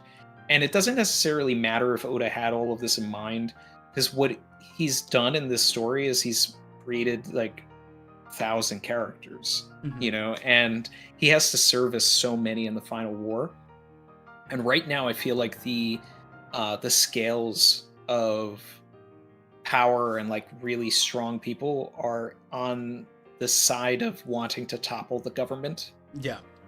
So when we get into that final war, it's almost going to seem so anticlimactic with the players that we have right now. So Oda needed to invent or bring up another faction so that we have characters that he'll be able to like utilize, even if it's in a fodder capacity, to go up against other people. Mhm. So that's just the thing, because we're gonna have the Gorosei, we're gonna have Emu, we'll probably have Dragon and Sabo, and the Grand Fleet and Vivi and all these other characters that need to get serviced in this, and whatever Marines are on our side, Kobe, Smoker, Fujitora, whatever. And it's like, what are we up against? Five old men, an 800-year-old, being, possibly, Right. um, three admirals, and then now, yes, by adding this is like this is Oda's version of adding the numbers to Wano, but I think that they'll actually like mean something. Okay. I don't. I'm hoping that this isn't a numbers situation. I'm hoping that it's not a special zombies situation. It's just like characters that get thrown around. But that's also probably the point of it as well, is just to give some of these other characters, make some of these other characters look like they're playing a part too. Otherwise, there's going to be so many people standing around doing nothing while the main 10 characters get something to do. Right. So that question is important, and because if you do think that the Holy Knights were a thought that Oda had, and may not have been directly there, because my thought was that the warlords were kind of a stepping stone towards the Holy Knights. Like, if you translate the warlords as the royal martial seas, that's kind of like the direct translations. I'm like, huh, that's interesting, because it's like royal, Holy Knights. It is a stepping stone in a lot of ways of how much of the world we knew at the time of the warlords versus at the time of the Holy Knights. We did know about the celestial dragons in that capacity. But yeah, like I feel like I landed on a few things in pre-time skip that from a very important character that could make the Holy Knights something that Oda did think about. And for me, I'm kind of on the fence of like power wise. Like you said, you knew Emu stuff. Do you feel like the Holy Knights, like your Emu explanation, could trickle down to the Holy Knights? And does your Emu explanation translate to the Gorosei as well? Are their power like It, the it, mythical it does zones? translate a little bit to the Gorosei, Okay. and it also translates to other factions that we'll be up against. Okay. See, I like the mythical Zoan thing. So, uh, one last thing before we start closing out, because I like, in the few words that you did provide us, which I'm grateful that you did. I am super hyped about what you have cooking, because for me, something that I am saying at the very beginning of this next video that should be out before Wednesday, I hope, is like, I feel like right now, the way the Holy Knights were introduced, the way the Gorosei are, though I've had plenty of Gorosei theories and you similarly knew that they were going to be combatants, I've been putting thoughts into them. So much so in the Shadows theory, and in my Elemental Hockey at the very beginning, I was thinking like Elemental Hockey and Shadows theory, I think it's going to converge on the Gorosei. I still believe that. I think the mythical Zoans, like you said, is such a, not gonna say over bloated but thing, but it's a very thematically powerful tool that Oda has, where it's like, as long as it fits in the legend that he knows. And then also we have Nika, where it's like Oda can make up his own legend, and he has that and he's playing with that. He can create monsters of his own or use monsters, and fiction is centuries old, so there's a lot of to go off of. Japan, it on its own has a lot, but my direction currently is, hey, there's an interesting thematic with Europe. That is a slight teaser. I've been talking about Europe for a lot of my videos. Even in the Bogart video, I was talking about how there is probably going to be like a huge French connection by the end of it, even with Zorro. I forgot what my last question though was. was, oh, I remember it. Devil fruits. Do you think that they are devil fruits, or my interpretation of Nika, for example, was Nika existed, or a version of Nika, whether Joy Boy had Nika and Nika was prior to Joy Boy, whichever way, but a Nika existed, and then Nika was put into a devil fruits to some capacity. And though that is a theory at the moment, we still aren't confirmed on that. Do you feel like the Gorosei and Eam are using devil fruits, or they're using like the primordial powers of the past because they existed of the past? How do you feel about like that nuance there? I don't believe that Joy Boy was the original Nika. Okay, I can agree to that. There's a chance for that, but I think that, just mythologically, I think yes, you need a Nika. The fruit needs to be made from that, and then Joy Boy, has that fruit, or maybe that fruit plays a different role and he has a different fruit. But yeah. So then would that translate to the Imu and Gorosei like that, where it's like, that would mean that just like Joy Boy probably wasn't the first Nika and he had the fruit, the Gorosei and Eam also have a fruit, or they don't necessarily need to? Could they be the myths? You're suggesting that they are the originals? They are the mythology? Yes, they are. There's potential. There's potential for that. I wouldn't rule that out, especially since there's so many theories around the idea of the the fruits coming from real people or anything like that. So just like somebody dreamed it, there could be a Zoro fruit or something. And then and then you just automatically know how to use three swords. It's that's wacky, and it doesn't really make sense, but I mean, like, that's kind of where we're at with the explanations that we've been given also. I mean, that is how mythologies go, right? Like, it's like the mythologies were dreamed up or made up, and then they became reality because so many people believed in it. It's like, this isn't part of my emu theory, but it's something that we talked about during the stream and everything, and it's just like we were talking about, what if emu is going back to the old Kaido theories, but emu is actually emu is a literal dragon that has eaten fruit, and then it's like there's an opportunity for that.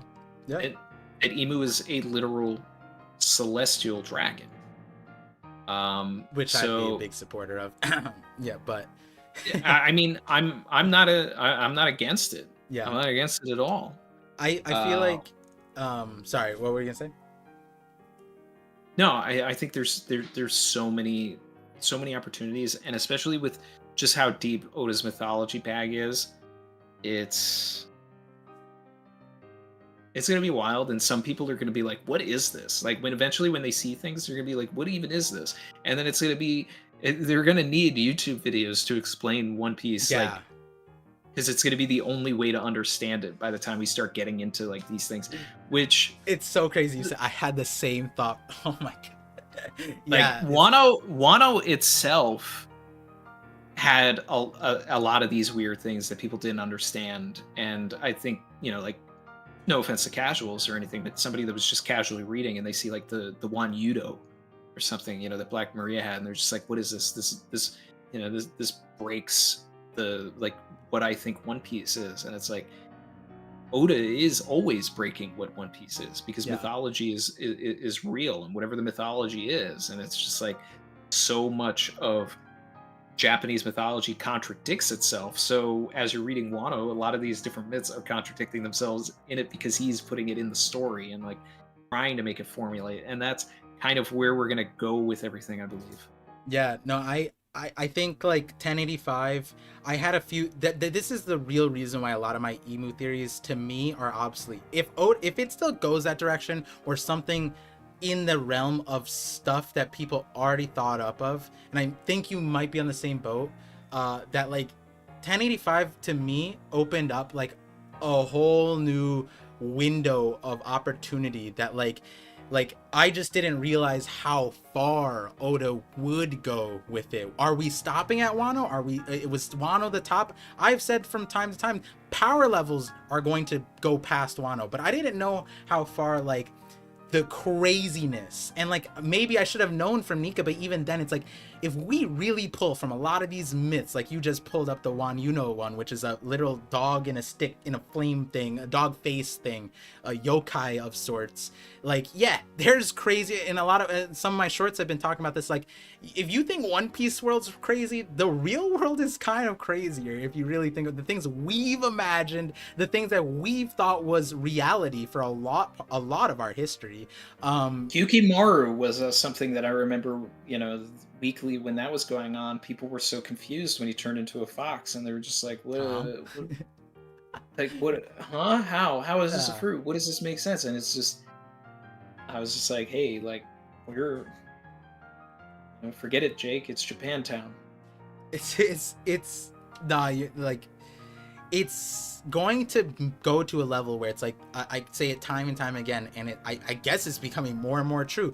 The beginning of One Piece and the end of One Piece are gonna feel so different, and we're gonna understand the connections. But like you said, I feel like the ending of it is going to be something that you're going to need to sit down and really digest and understand, whether you do it alone or whether you bring your friends onto these YouTube videos. I feel like they're going to be necessary because you're going to need to read up. You needed to do that with Wano. So much of Wano was so lost and nuanced because of the Japanese rakugo stories or lore of the festivals that Hidden Island on our tour and various other community members shared with us along the way. They're like, oh, this makes sense, oh, that makes sense. Even to that extent, like something like is just core Japanese history and culture that it was disconnecting the community, the Western community especially. Now we're gonna go into lore and mythology a lot of people don't really know, and a lot of these lores and fictional stories even that have perpetuated through history have spawned a lot of modern day thinking and traditions, and people just don't know where it came from. And I think that's where Oda's gonna go back to.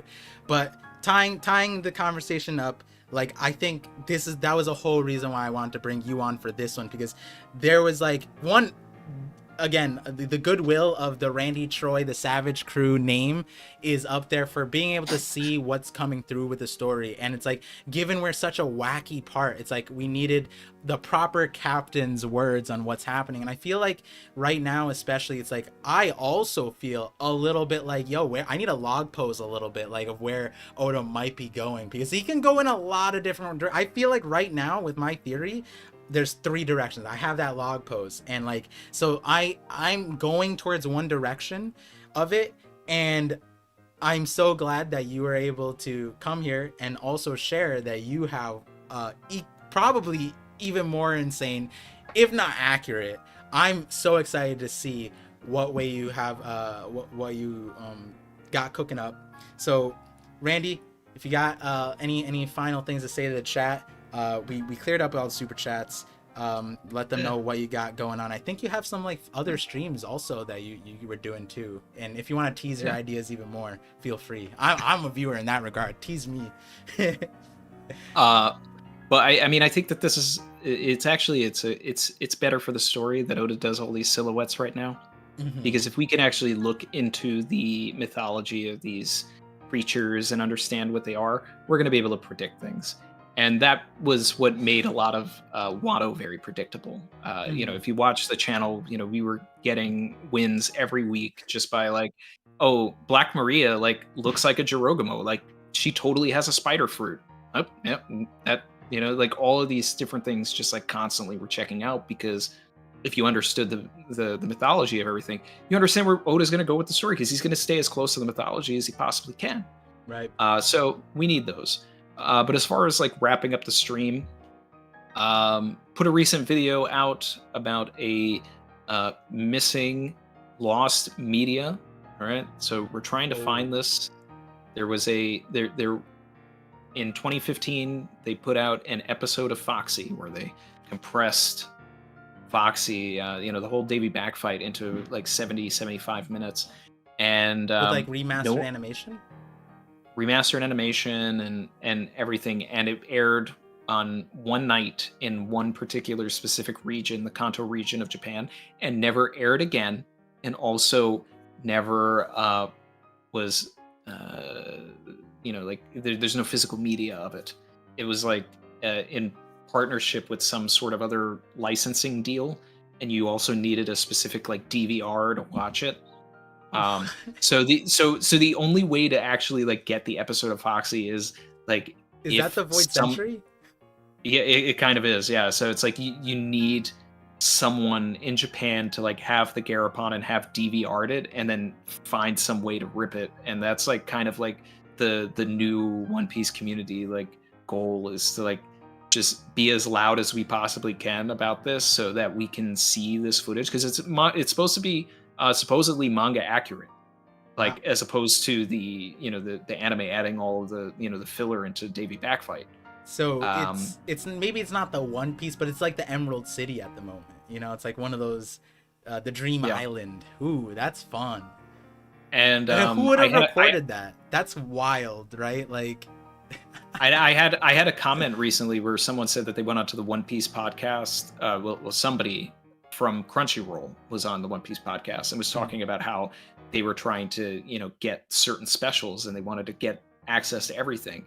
And supposedly, I haven't found the interview or gone to check it or whatever. I'm just going off of what the comments said. But apparently, this Crunchyroll representative said that they were trying to get that, and they couldn't because of different licensings. So it's like the only way to do it is if we can, preserve it, kind of, by ripping it and putting it on the internet. But it's very interesting. It was to promote Nebulandia, to remind people who Foxy was before that. So a lot of comments and everything were just like, "Oh, I have it. Yeah. Oh, you're talking about Nebulandia, aren't you?" And it's like, no, I'm not talking about Nebulandia. I'm like specifically talking about an episode of remastered, compressed, like Davy Back fight arc. So it's lost media as far as we know. It doesn't exist anywhere on the internet. There's only one small clip of it that somebody put on Twitter back in 2015. That they were just like some random person just filming their TV. Oh wow. That's crazy in and of itself to do that. Yep. That guy's a special person for sure. Whew. Yeah. I don't even think they understand that they have the only footage of that. Yeah, that's so crazy. Oh my god. Yeah. So that guy's Panda Man in ways. Yeah. But we're gonna have some definitely some heat coming out. I'm trying not to overpromise. I mean, all of this stuff will come out at some point over the next month or two. We're gonna have the Cross Guild Davy Back fight video. Same. We're gonna have this Emu reveal. We're gonna have Reassembled Joy Boy, which is a collaboration with Dak Sake. And love that idea, by the way. It's awesome. Yeah. And then we have I've been doing watch throughs of Chainsaw Man. We're gonna watch the final 3 episodes of season 1 tomorrow at 5 p.m. PST, and after that I'll be continuing the manga on members only streams until I catch up, and doing some more members only content. So we got now that we've got the bunch of members, so yeah, shout out to you guys, and want to give back to you guys. I'm going to be bringing the store back. I'm working with a new company, so we're going to be doing that.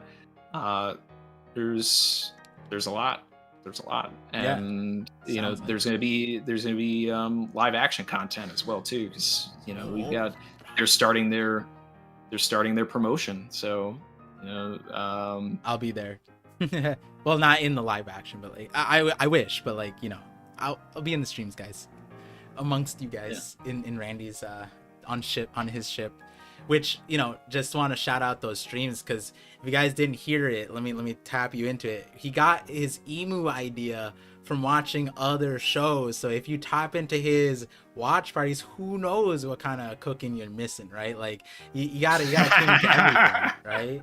I'm the same way. I literally have a JJK Zorro theory, because it literally, the JJK movie Zero is just Zorro's movie, but that's a whole separate conversation. And I love that you're like that too, where it's just like you're just watching other stuff and you're just like, One Piece is this oh my god, yeah. It's and I feel like if there was a chapter to discuss but also use as a jumping point, guys, I could promise the same thing as Randy, in terms of, hey, I got some dope stuff, but hey, Randy's a poneglyph of the community as well. He's from the Void Century of the community. So if you guys want to tap into the true stuff, and he literally was trying to like not overhype, and I feel like that was scarier when he was just like I was like, oh no, he hit something crazy then. So definitely, if you guys don't, if my viewership drops in the next month, I understand it, but you guys need to make Randy's viewership go up in lieu of that. If I see mine drop and I don't go to Randy's side and see mine, which, first of all, shout out to you, man. Like I just saw your sub count. Like that is double what it was the last time we collabed. True. Yeah, it's been climbing. You're crushing it, bro. Thank you. You know, and I'll say it again, although technically this stream did have its own form of Void Century, or I feel like I was a lot more courteous and a lot more kind, and then I got kind of frazzled and I wasn't. So I'll end the stream in the same way that I should have started it, which is thank you, Randy, for like so much at the beginning of this channel. You like 3-Day is also still here, which 3-Day was a super chat that like was like, oh, can you share the shadows theory in the midst of Jay's reverie? And then like everyone memed on that, and I was like, oh no, I didn't think I'd actually have to do this. And then Randy gave me the extra vote of confidence. Yeah, that let him cook was there. Definitely appreciate you and your community. Your community has been super helpful to my community as just inspiration and also just like a role model too. So hey guys, if there's anyone to respect, Randy Troy, appreciate you. Thank you for coming through. Thank you for sharing.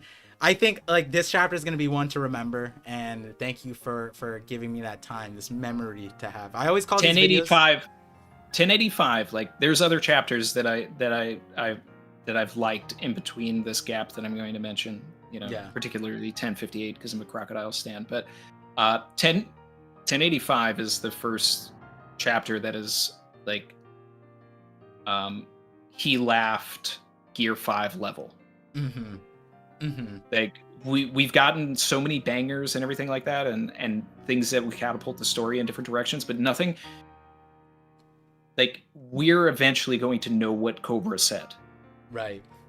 Like, and that's going to change things. We're eventually going to, you know, we are going to be talking about this chapter more than we'll ever be talking about Galaxy Impact until we find out like what specifically Emu and the Gorosei are. This is like the third road poneglyph almost, like if not like 3.5.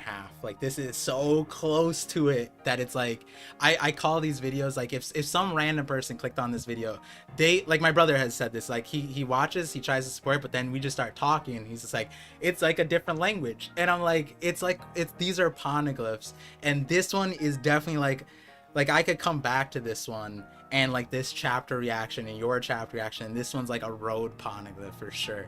This is the last one before like I feel like we set sail for the One Piece, you know what I mean? Like we have like an idea, and there's like one, I think we all have like one missing piece in our head, and when we get that, then it's like our heart, I feel like we'll all lose sleep that night when we get that last piece. We'll be Blackbeard, not sleeping at night, you know what I mean? Like that's where we'll be at, heart racing. My wife isn't in the One Piece wave like Chrissy is, which like I do the same thing. I'm like, we'll randomly watch something and I'll be like, oh my god, this is it, and she's like, what, and I'll explain it to her, and I'm like, but I can't because you'll get spoiled, and she's like, I won't remember it, and then she can't give me the feedback that Chrissy does, and it's just like I feel like when that moment comes, like I'll just be every single thing. One Piece, everything will be One Piece. Every single direction. It'll be so great, so great. And you know, shout outs to Oda for giving us the